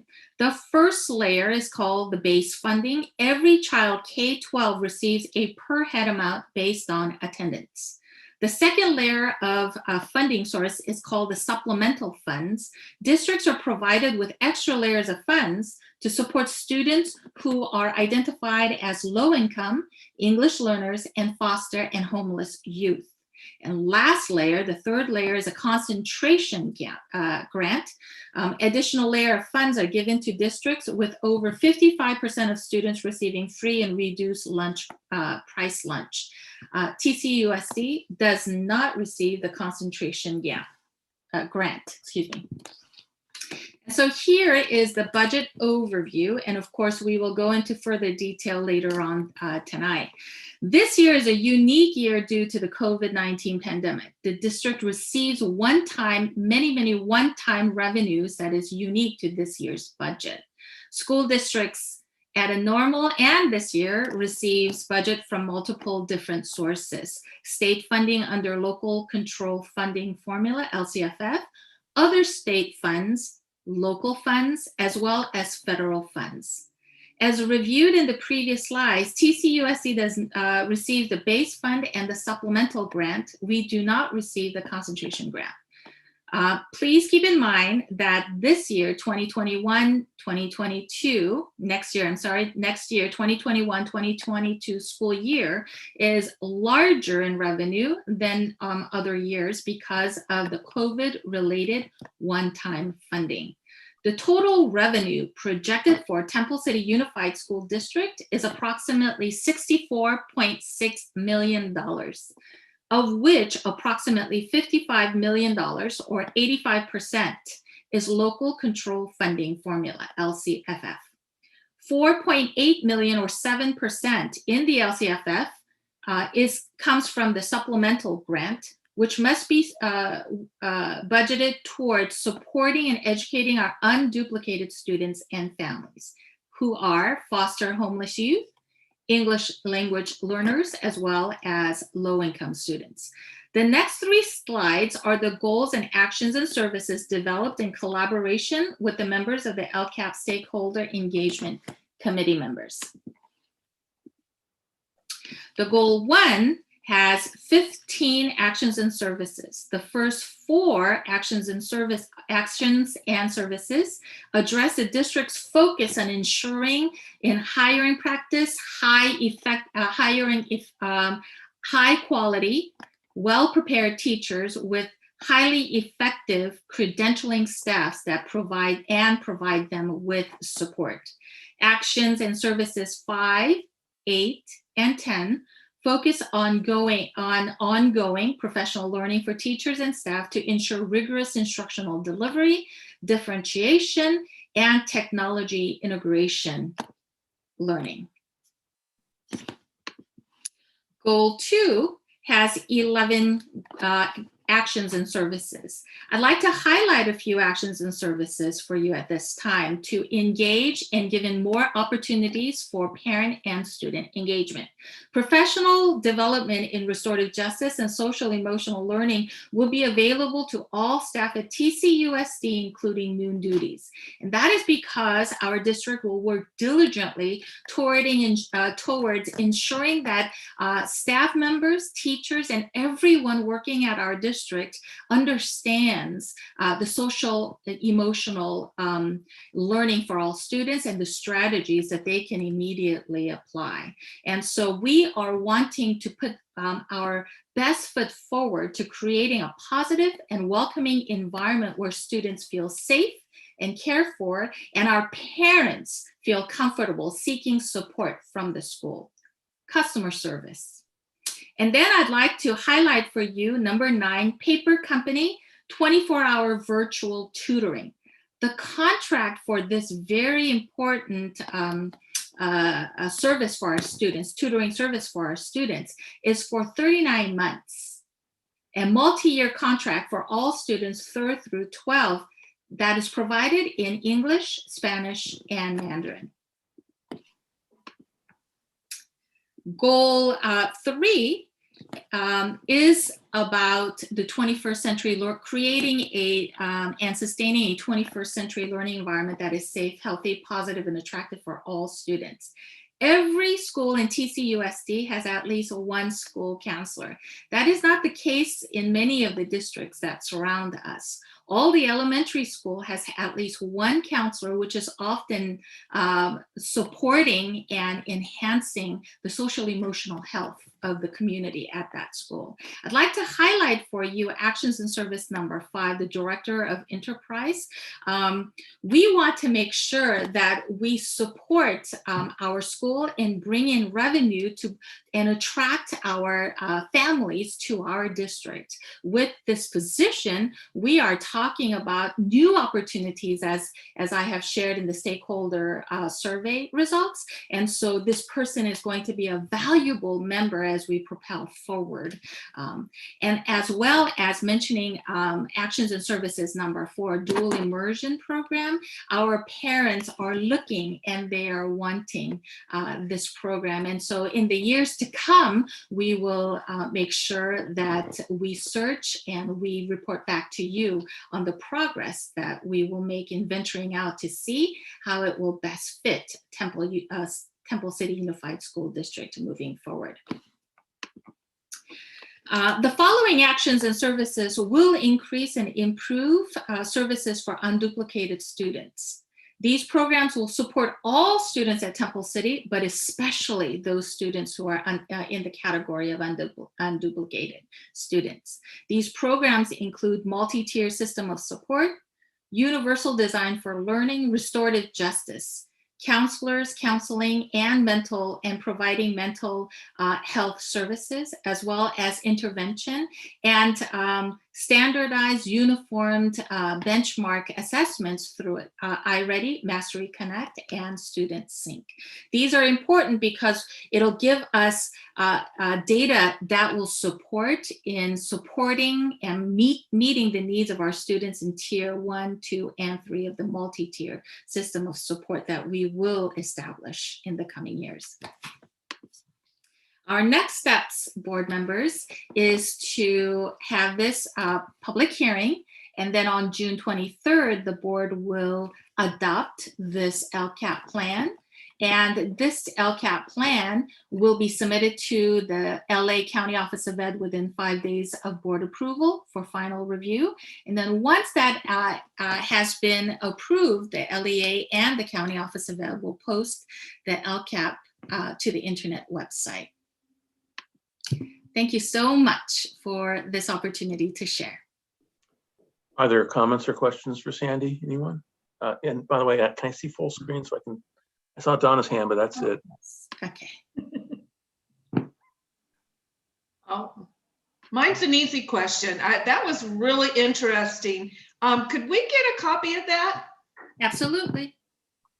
Great, thank you. It really more interesting, and it's a little easier to follow than the actual LCAP. So, yes. Great. Anything else from anybody? Thanks very much, Sandy. It was a very nice presentation. Thank you. Okay, with that, we're going to move on to item 21 under business services for the discussion information items, and this will be to receive the proposed budget for 2021 through 2022. And just like Sandy's presentation on LCAP and the fact that there'll be a public hearing later on our agenda, item 30 will be a public hearing for this item. Mercedes, I have you down as the lead on this. Yes, and so we have Alexa with us tonight, and so she is going to go ahead and share her screen, and she's prepared a lovely presentation to go over the budget with us.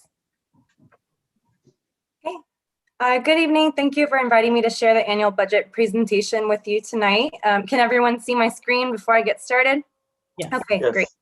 So creating the annual budget is a collaborative process involving management and staff throughout the district. And I just want to start by thanking everyone who provided information, feedback, and assistance in completing this budget. So tonight I'll be sharing with you the information as outlined on the slide. We'll start with a brief overview of the purpose of the presentation, as well as the budgeting cycle. From there, I'll be covering some highlights from the Governor's May revision, as well as the district's proposed budget. We'll then review the assumptions that factored into the proposed annual budget, as well as the multi-year projections. And lastly, we'll cover what the next steps will be in this process. So the purpose, the annual budget is required to be adopted by July 1st of each fiscal year. Tonight, I'm going to be presenting the proposed annual budget for the 21-22 fiscal year.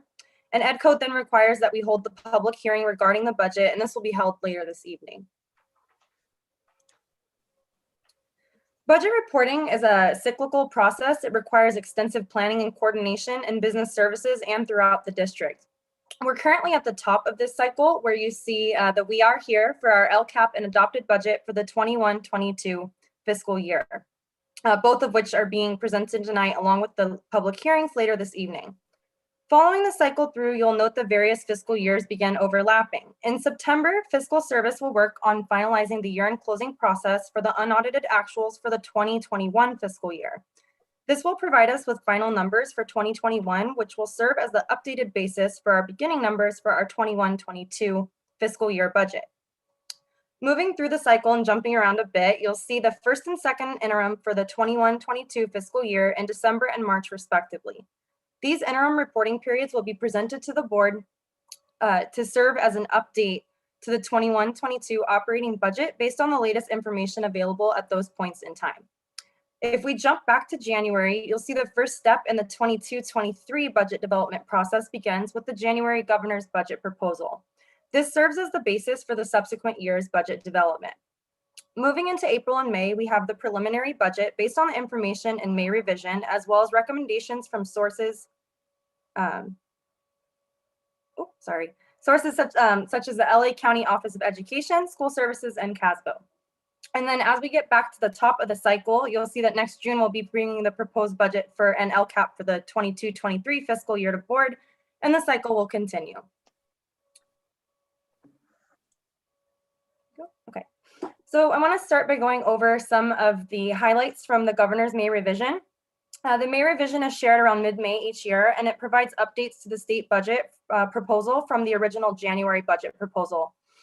Management attends this workshop each year and incorporates the changes into the district's proposed budget based on the information shared. There are a few major factors from May revised that we wanted to highlight. In the January governor's budget proposal, the LCFF was proposed to receive a compounded COLA of 3.84%. The May revise proposes an updated mega COLA, what's being referred to as the mega COLA, of 5.07%. The mega COLA applies only to the LCFF funding. Special education would be receiving a compounded 4.05% COLA, and the other categorical programs such as child nutrition and mandated block would receive 1.7% statutory COLA. Another big item from May revise was a proposed change in the Proposition 98 reserve that would change the amount from $3 billion to $4.6 billion for the 21-22 fiscal year. This increase would trigger the 10% cap on reserves beginning with fiscal year 22-23. The reserve cap is required when the public school system stabilization account balance is 3% or more of K-12's share of the Proposition 98 guarantee. The reserve cap is a limit on the level of assigned and unassigned fund balances that the district is allowed to hold. The Government Finance Officers Association recommends that school districts maintain reserves of at least 2 months of operating expenditures. This would represent approximately 17% reserve level.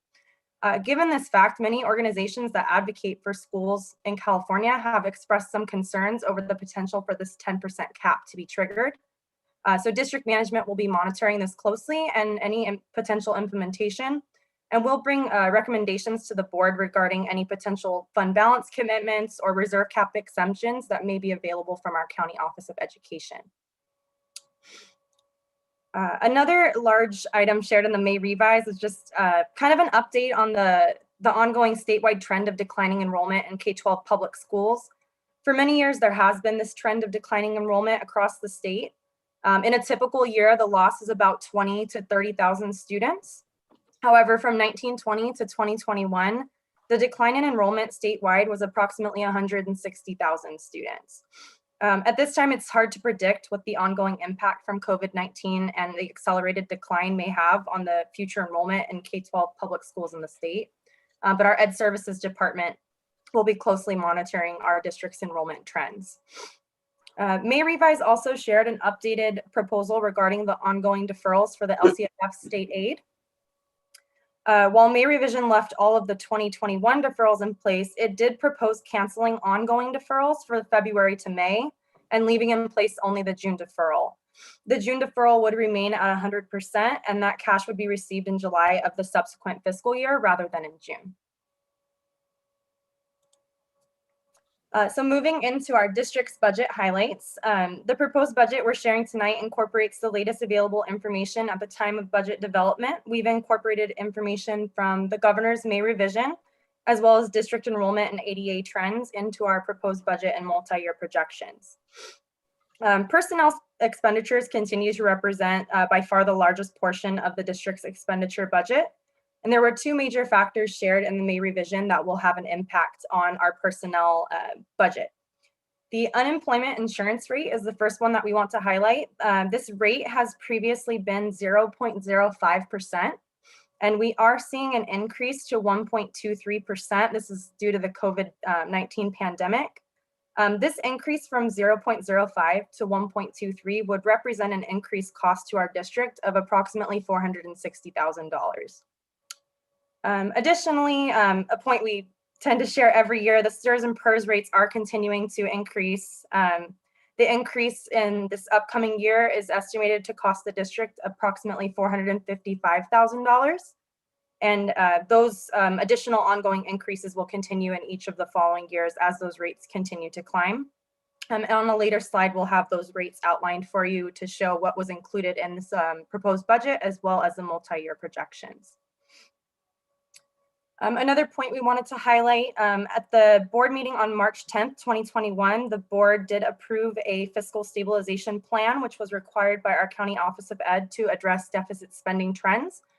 And the stabilization items from that plan have been incorporated into this budget. Lastly, our ELP and our cafeteria funds are experiencing some temporary budget challenges due to the impacts of the pandemic. Both ELP and cafeteria have not been charging for services during our 2021 fiscal year, though we have maintained staffing in both of those programs. The revenue loss has cut into their fund balances, and for the upcoming 21-22 fiscal year, the revenue is expected to increase from what we're seeing this year, but we're not yet expecting it to be restored to the pre-pandemic levels.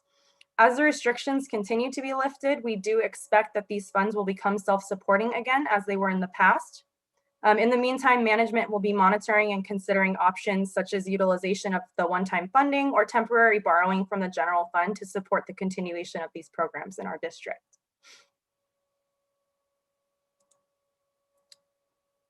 This slide presents a summary of the enrollment and trends in the district for the past couple of years, as well as the projections for the future. As you can see, the district is projected to experience the same declining enrollment trend that's being experienced statewide. Enrollment does have a large impact on the district, as the LCFF funding, which represents the vast majority of our revenue, is largely based on enrollment and average daily attendance, or ADA. To put that into some context, one ADA represents approximately $10,000 of revenue to our district.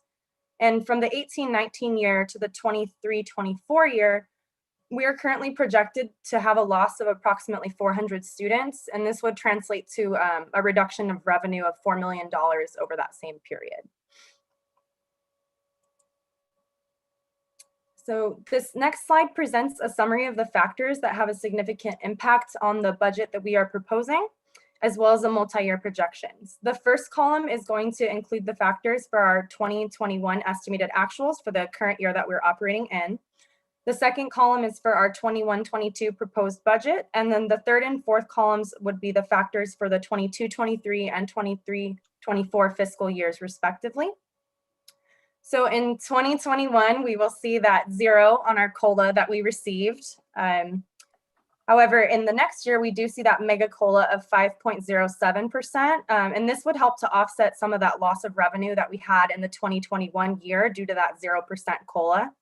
And then COLA for the out years, we see it returning to a more typical projected level, kind of hovering closer to that 2.5% to 3%. On the next section here, let's see if my animations are not working. We wanted to highlight so the boxes in yellow are factors that are going to affect our revenues. And then we also have our purple boxes, which are going to affect our expenses. And at the bottom, the enrollment in ADA, we kind of see it affecting both. So just continuing down, so lottery funding rates, they're projected to remain at a total of $199 per ADA. Those have been flat for quite a few years. But the mandated block grant, we do see it receiving that statutory COLA increase each year. And we have the two separate rates. We receive more for our secondary students, our 9 through 12 high school students, than we do for our K through 8. Another important factor to remember regarding the lottery and mandated block is these are based on ADA. So though we do have that slight increase in the mandated block each year, our ADA and enrollment are declining. So we kind of have some offset there that kind of keeps that funding flat as well, since the ADA does continue to decline. So moving into our expense section here, we have employee benefits, which continues again to be, the biggest part of our budget. The benefit rates are remaining stable with the exception of those presented in this chart. So we have our growing rates for CalSTRS and CalPERS, as previously mentioned. You can see those rates growing from 16.15 to 19.10 for CalSTRS, and from 20.7 to 27.10 for CalPERS. And then the unemployment insurance rate changes are also shown here. You can see the 0.05% that we're used to having for quite a few years at this point, being projected at a 1.23% rate for next year due to the COVID pandemic. This is expected to be a temporary increase, and we are expecting to see a rate closer to 0.2% in those out years. We also have our certificated and classified step and column increases, which are incorporated into the budget. They're approximately 2% on certificated and 1.6% on classified, based on increasing cost due to employees moving over on the salary schedule each year. And then lastly, we even summarized the enrollment and ADA, and these factors affect both our revenue and our expenses. The enrollment projections shown here will mirror what was on the previous slide. And the LCFF funding formula also incorporates our unduplicated pupil percentage, or our UPP. The UPP represents the percentage of students in the district who are identified as English learners, free or reduced meal eligible, or foster youth. And additional funding is received for these students through the supplemental grant portion of the LCFF. Our district did see a one-time increase in the UPP to 51% for our current year due to changes in the state's requirements during COVID, but we're not expecting this to be an ongoing increase. However, the LCFF funding formula considers a 3-year rolling average with the UPP, so the impact of that 1-year increase will be blended into our revenue impact for the next 3 years. And then lastly, we do show projections for the ADA as well as the funded ADA. The district's typical ADA to enrollment ratio is around 97%, meaning students are present for school approximately 97% of the time. If we look at the chart, you'll see the ADA and the funded ADA do not match within each fiscal year. However, you'll also see that the funded ADA does match to the prior year's ADA. This is because district's funding is held harmless to the higher of the current or prior ADA. Since the attendance, accounting, and reporting requirements were modified for the current year due to COVID, district's ADA was held harmless to our 1920 year. The pause in reporting for 2021 essentially gave districts with declining enrollment an extra year of a hold harmless. As you'll see, our funding continues to be based on our 5,466 ADA in the 21-22 budget year. Beginning in 22-23, the district will experience the impending funded ADA cliff that we've heard many times. And the funded ADA in that year will be dropping approximately 240 ADA, and it will be taking into account the impact of the past 2 years of decline in a single year of funding. And the reason that we say these factors will affect both our revenues and our expenses is, as we have this decline in enrollment in the district, there are some cost savings related to, consumables orders, textbooks orders, all these things where we are saving related to the number of students that need these items. So this pie chart presents the budgeted revenues for the 21-22 year, similar to the pie chart that you saw in the LCAP presentation. It should actually mirror it perfectly. The revenue is broken into 4 major categories. We have our LCFF, which represents that big chunk of the pie. And then we have our federal revenue, our other state revenue, and our other local revenues. Federal revenue consists of items such as our federal title grants and our federal IDEA special education funding. Other state revenue has items such as our state lottery, our mandated block, state mental health, and our career technical education incentive grant funds.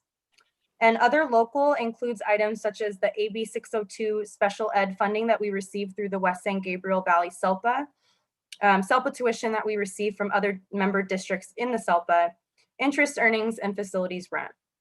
And as in every year, the LCFF is the vast majority of the revenue that our district is receiving. So the 55.2 million in LCFF revenue that we saw included on the previous slide consists of the three components shown here. The LCFF funding formula calculation determines the total LCFF entitlement for the district, which is budgeted at the 55.2 million based on factors including funded ADA and UPP. Local property taxes also count towards this entitlement, and those are projected at 13.9 million. The district also receives EPA or Education Protection Account funding, and this is estimated at 10.8 million for this year. And then after taking into account both the local property tax and the EPA, any difference from the total entitlement is backfilled with the state aid. And this resulted in a budgeted state aid of 30.4 million. If the district were to receive any different amount, of higher or lower amount in property tax or EPA, the state aid portion will be adjusted to meet the total entitlement.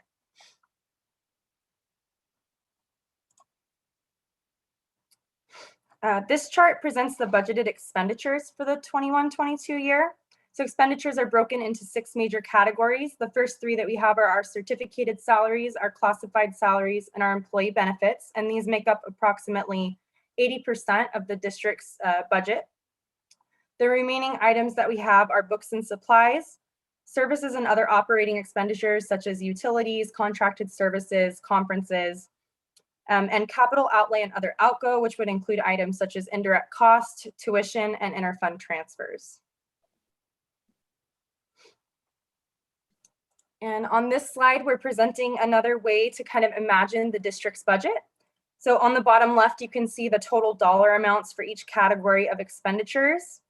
And just another way to think about the budget. So if the district were to receive $1, 80 cents of that budget goes to pay towards employee salary and benefits. And then the remaining 20 cents would be broken down into approximately 3 cents for books and supplies, 11 cents for services and operating expenditures, and 6 cents for capital outlay and other outgo, including those indirect costs, tuition, and transfers out for post-employment benefits and routine restricted maintenance.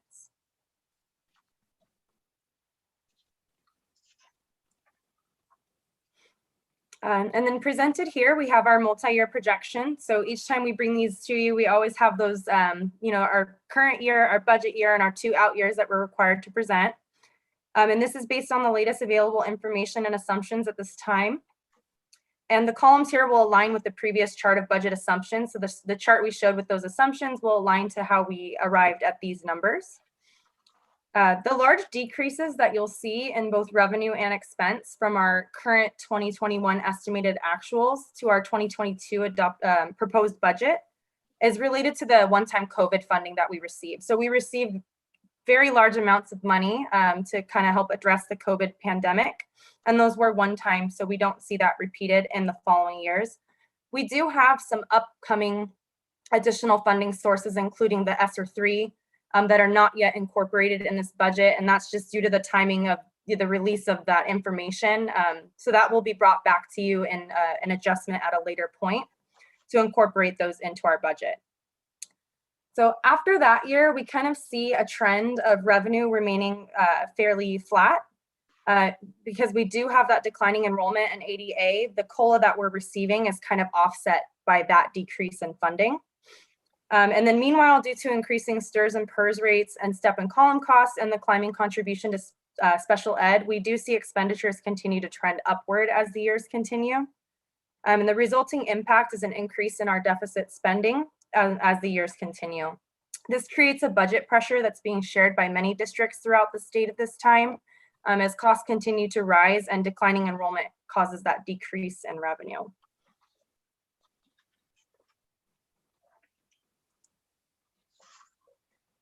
So budgeted ending fund balances are presented here in 6 categories. Non-spendable represents $15,000 in each fiscal year. Unfortunately, if you're looking for that dark blue on the chart, you're not going to see it. Given the scale of the chart, the $15,000 just will not show up.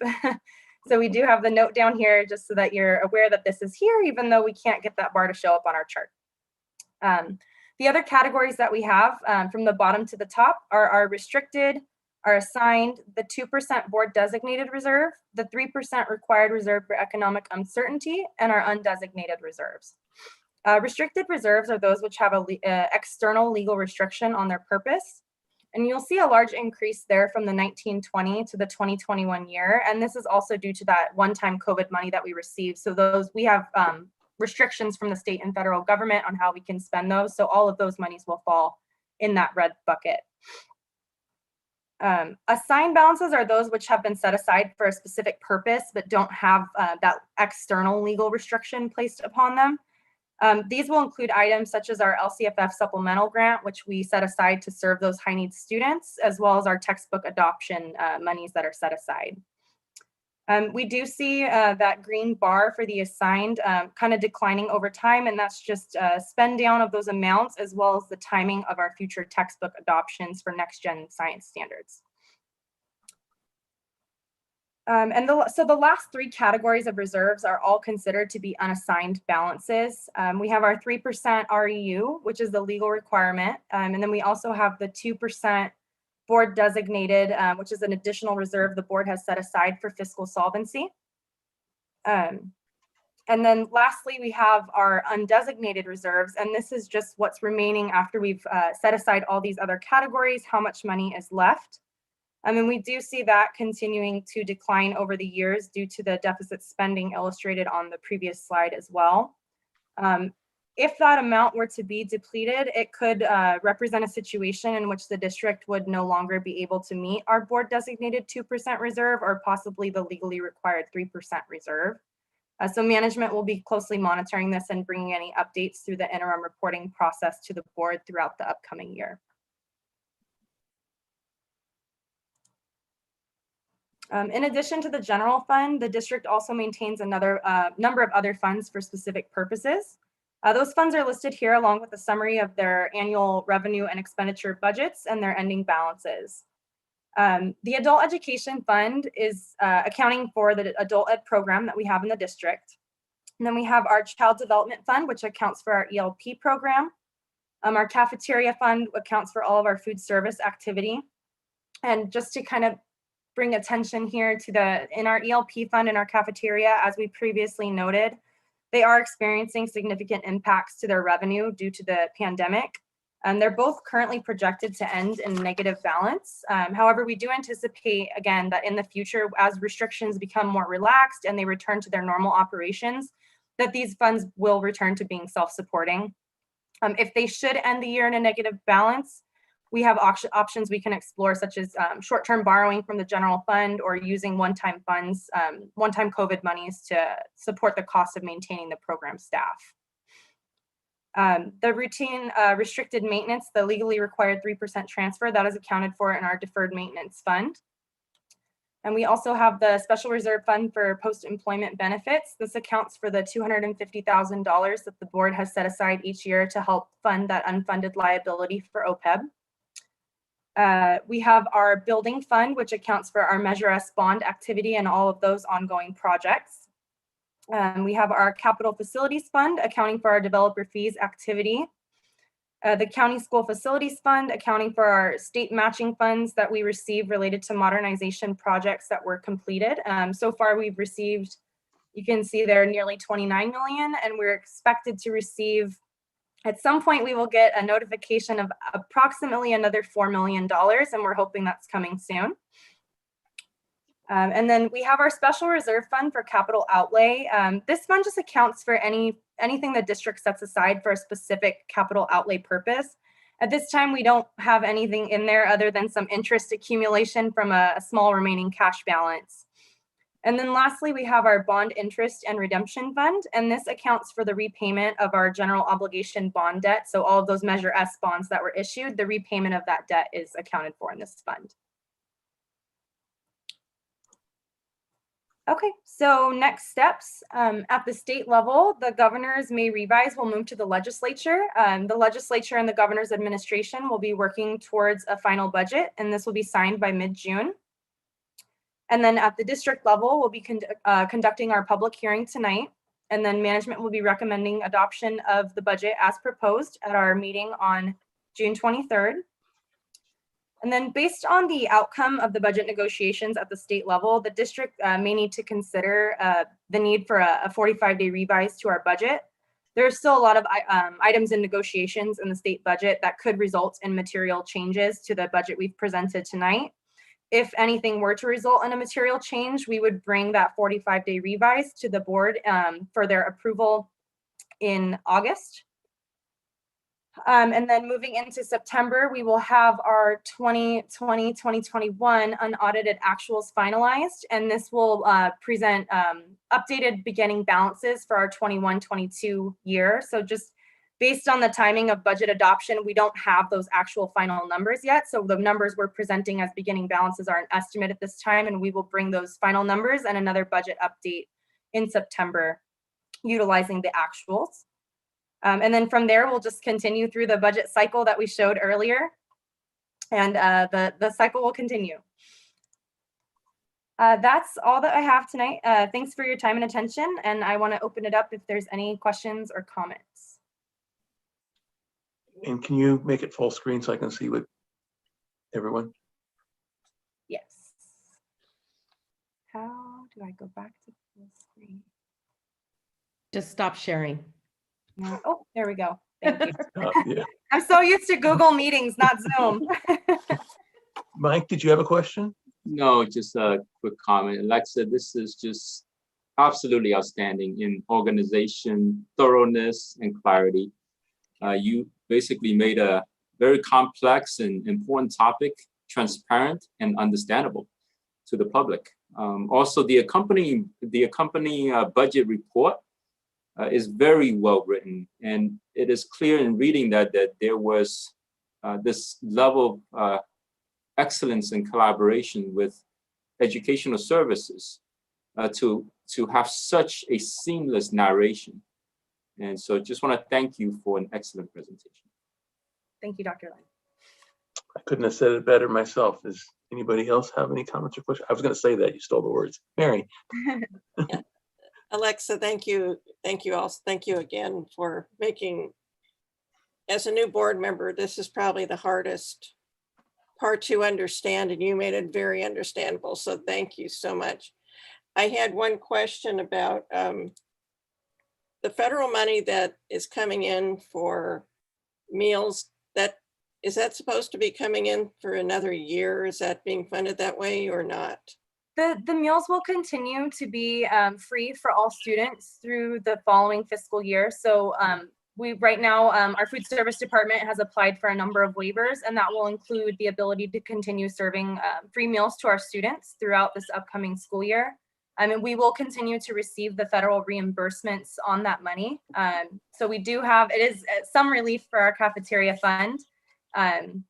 They are not able to bring in any local revenue since we are providing those free meals. So that's kind of where they're feeling their budget pressure. But we're expecting, you know, once we get our students back on campus and we have those meal participation rates back up, that fund will get back to that self-supporting status.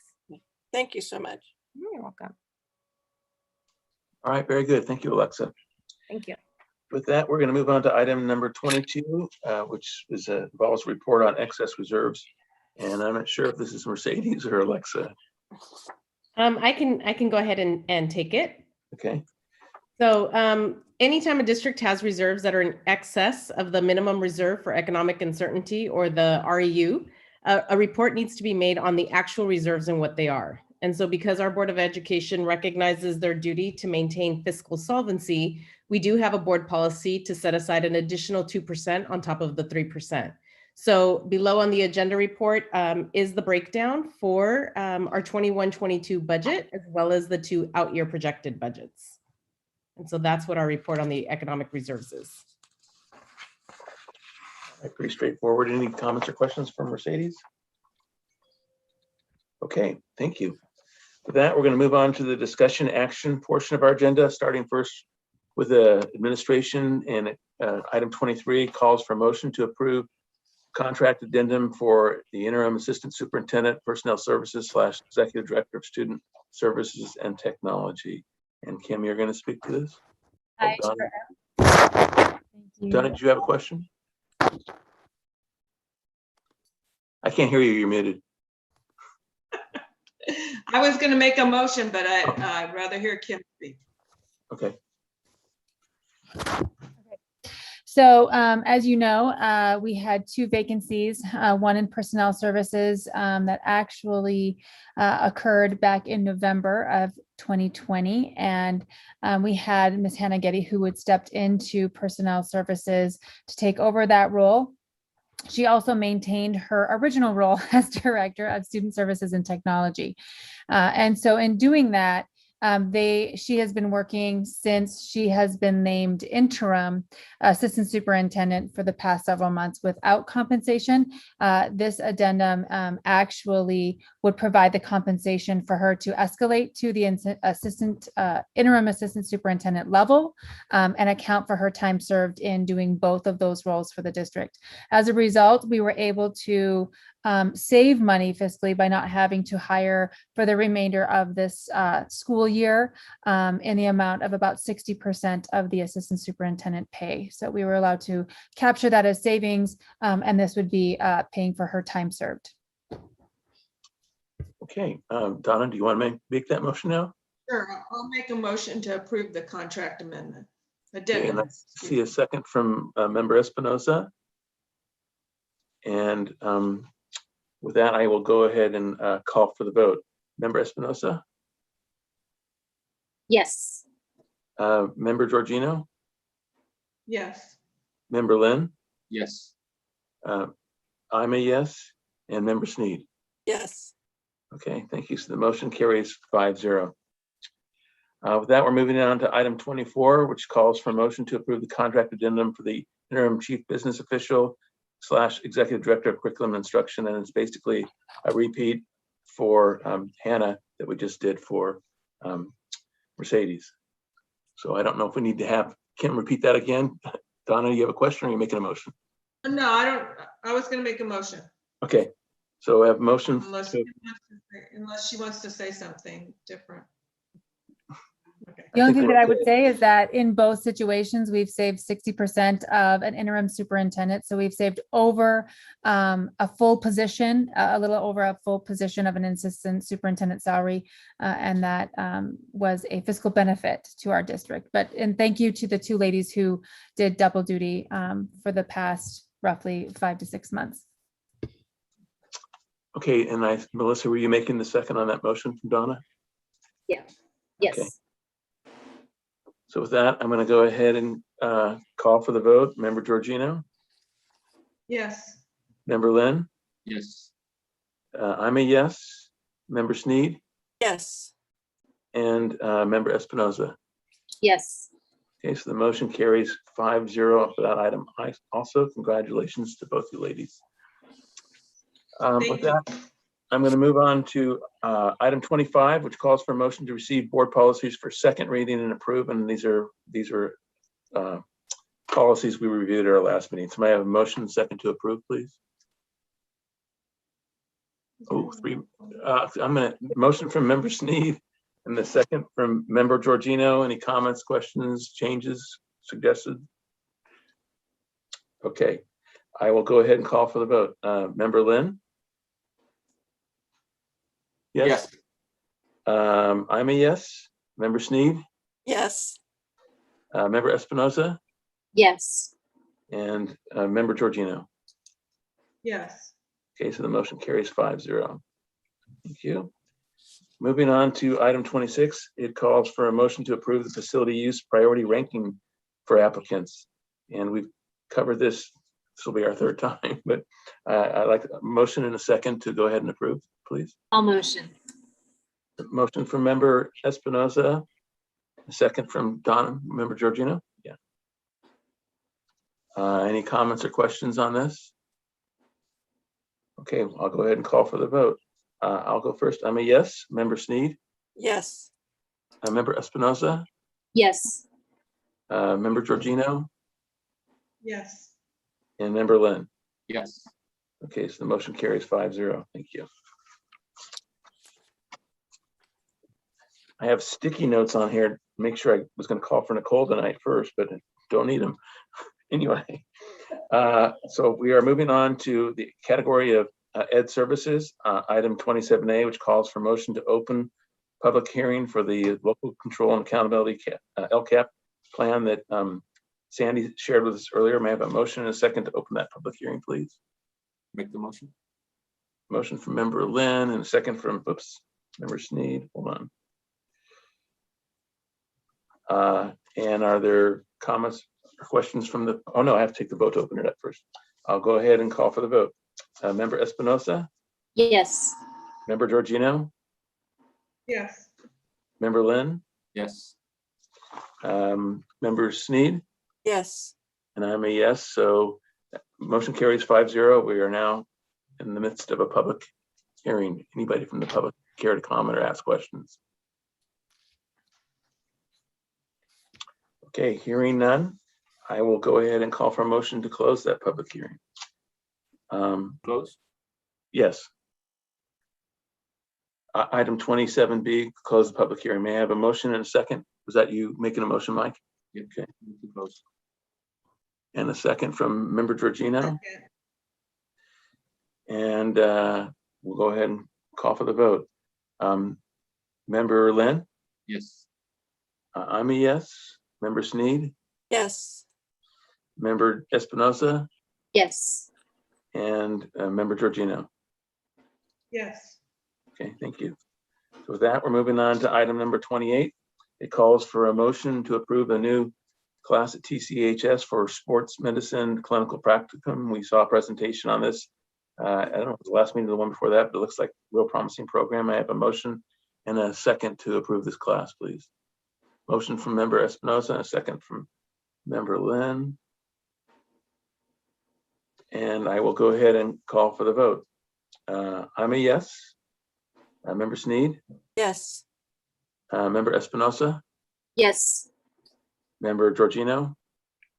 Yes. And member Lynn? Yes. So the motion to offer the class passes 5-0. That we're moving on to item 29, which calls for a motion to approve the application for Career Technical Education and Incentive Grant. May I have a motion and a second, please? Move to approve. Motion from member Lynn. Second from member Georgino. Any comments or questions on this item? Yes, Donna.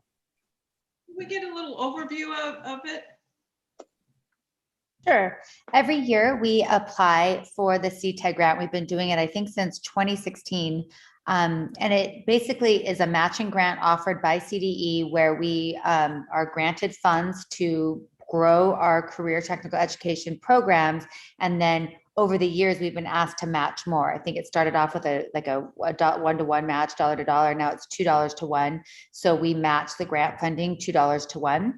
And basically, we're able to fund various aspects of the programs, the teacher salaries, supplies, materials, things like that. And it helps just support and grow this program. Every year we do apply. They've been changing when the application is due. They sort of, I've been doing it for 2 years, but I've applied 3 times already because of the way they do it. So this year we just applied for next year. It looks like they're trying to align it more fiscally maybe. So we are looking to apply and submit our plans to grow our program so that we can hopefully earn more grant money. Actually, Hannah, that brings up a question. I noticed we get $195,000 as the grant and the district contributes then $793,000, which is actually slightly over $4 to 1. I knew you were going to see that.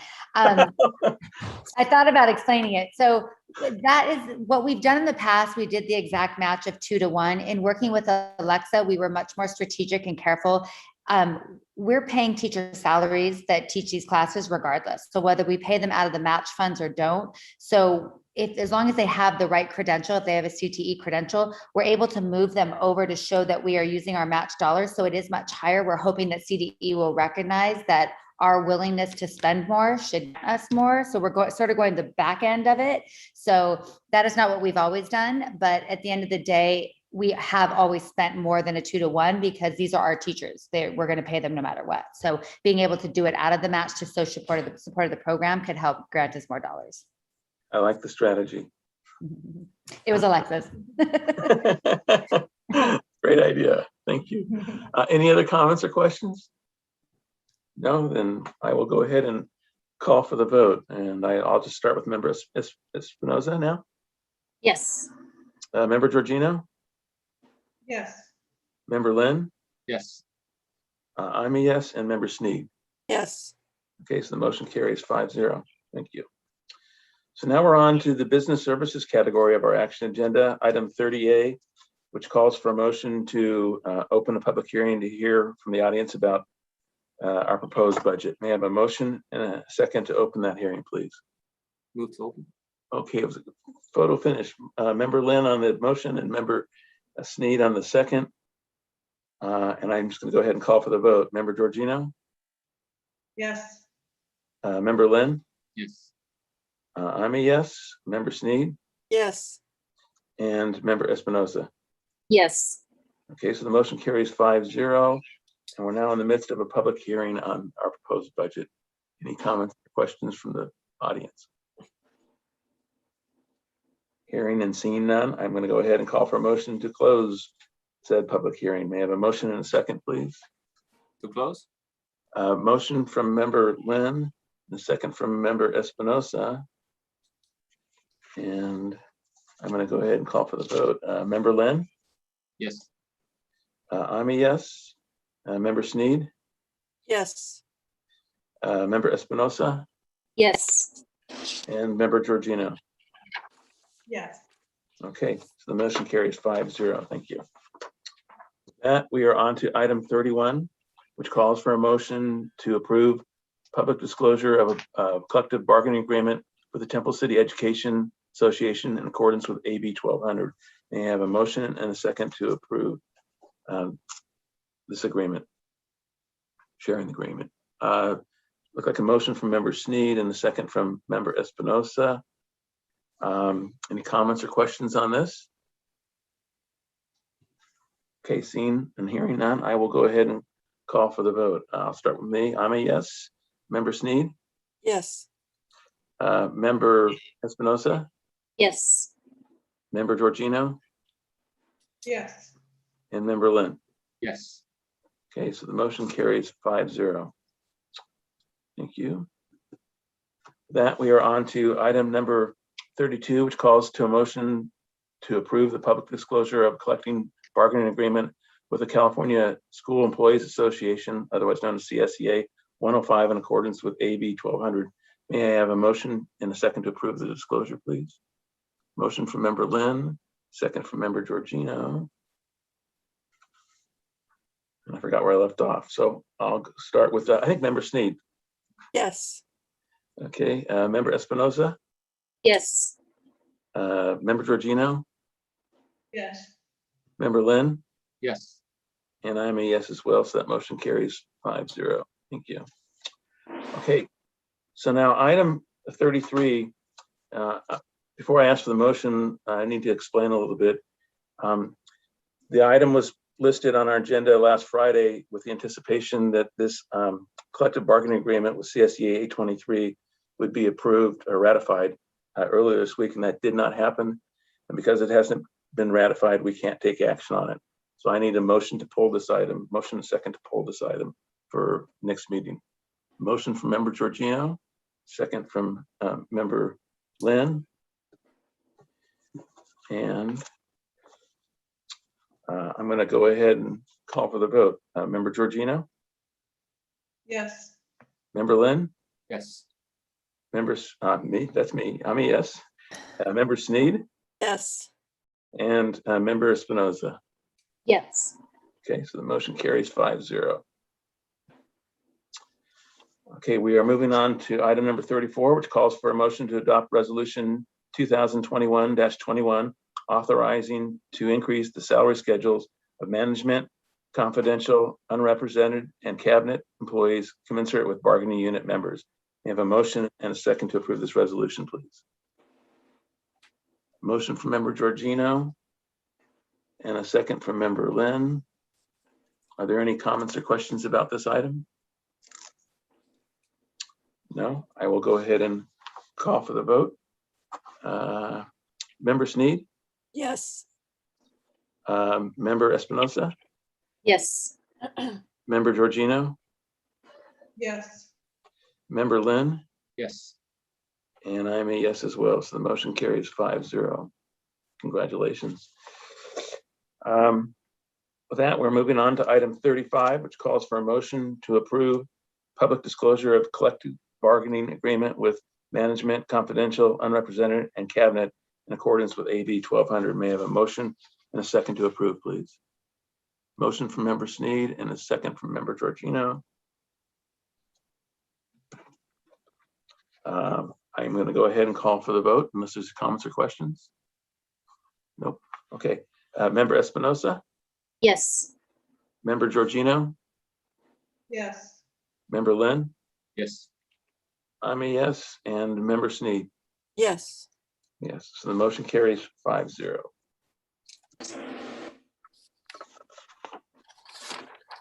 Okay, with that, we are moving on to item 36, which calls for a motion to adopt resolution 2021-22 regarding the education protection account for fiscal year 2001-2022.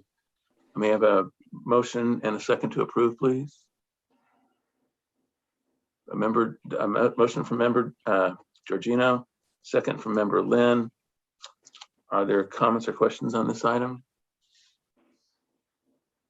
I think I actually Maybe have have a one. little. Oh, I was gonna say, can we have a little explanation? Yeah, well, let's start with that. Mercedes, do you want to? Sure. So back in 2012, Proposition 30 was passed. And so what that did was it increased state sales tax rate, and it also increased the personal income tax rate for upper income taxpayers. Those funds were then deposited into a state account called the Education Protection Act. And so as Alexa shared earlier in the budget presentation, this is one of the components that makes up the LCFF funding, along with state aid and property taxes. So these are not necessarily additional monies necessarily. Rather, what actually happens is that the state aid portion of what we would be entitled to is reduced proportionate to the amount of money that we receive through EPA. And so for the upcoming school year 21-22, we are projected to receive slightly over 10 million. And as those funds are all deposited in a restricted resource where we cannot use them for any type of administrative costs, and they should be used for educational benefit of students, we are proposing a resolution that the funds would be spent on the cost of certificated teachers' salaries and benefits. So that was kind of my question that the cynic in me has to ask. There was a new tax approved in 2012 when Proposition 30 was up for the voters, and that tax dollars were for the education group of state organizations. And then the state reduced the amount that we would have gotten from them. So it's kind of a shell game, isn't it? Pretty much. And it's not written into the Constitution, so. Yeah, okay. Thank you. Any other comments or questions? No. Okay, I will go ahead and call for the vote. Member Espinosa? Yes. Member Georgino? Yes. Member Lynn? Yes. Member Sneed? Yes. And I'm a yes as well. So the motion carries 5-0. With that, we're moving on to item number 37, which calls for a motion to approve. Sorry? Oh, I thought I heard something. Item 37, which calls for a motion to approve the budget 2020 through 21 adjustments. I have a motion and a second to approve, please. Motion from member Georgino and a second from member Lynn, and this was pretty well covered already. Are there any other comments or questions? Okay, I will go ahead and call for the vote. Member Georgino? Yes. Member Lynn? Yes. I'm a yes. Member Sneed? Yes. And member Espinosa? Yes. Okay, so the motion carries 5-0. With that, we are moving on to the category of personnel services, item 38, which calls for a motion to approve the summer memorandum of understanding with CSEA 105. May I have a motion and a second to approve it, please? Motion from member Espinosa and a second from member Lynn. Any comments or questions? Pretty standard, okay. Seeing or hearing none, I will go ahead and call for the vote. Member Lynn? Yes. I'm a yes. Member Sneed? Yes. Member Espinosa? Yes. And member Georgino? Yes.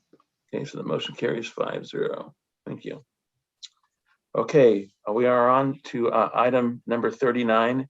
And like item 33 that we pulled, this also pertains to the, well, this is for the memorandum of understanding from CSEA, which A23, which was not ratified. So I need a motion to pull and a motion and a second to pull this one as well. Motion from member Georgino, second from member Lynn. Comments or questions? Hearing none, seeing none, I will go ahead and call for the vote. I'm a yes. Member Sneed? Yes. Member Espinosa? Yes. Member Georgino? Yes. And member Lynn? Yes. Okay, so the motion carries 5-0. Wow, with that, we are on to the consent portion of our agenda. This is for routine items approved by one motion and one vote, unless a member of the board or audience requests that any item be reviewed and voted upon separately. May I have a motion and a second to approve the consent agenda as listed? Motion from member Espinosa and a second from member Georgino. Hold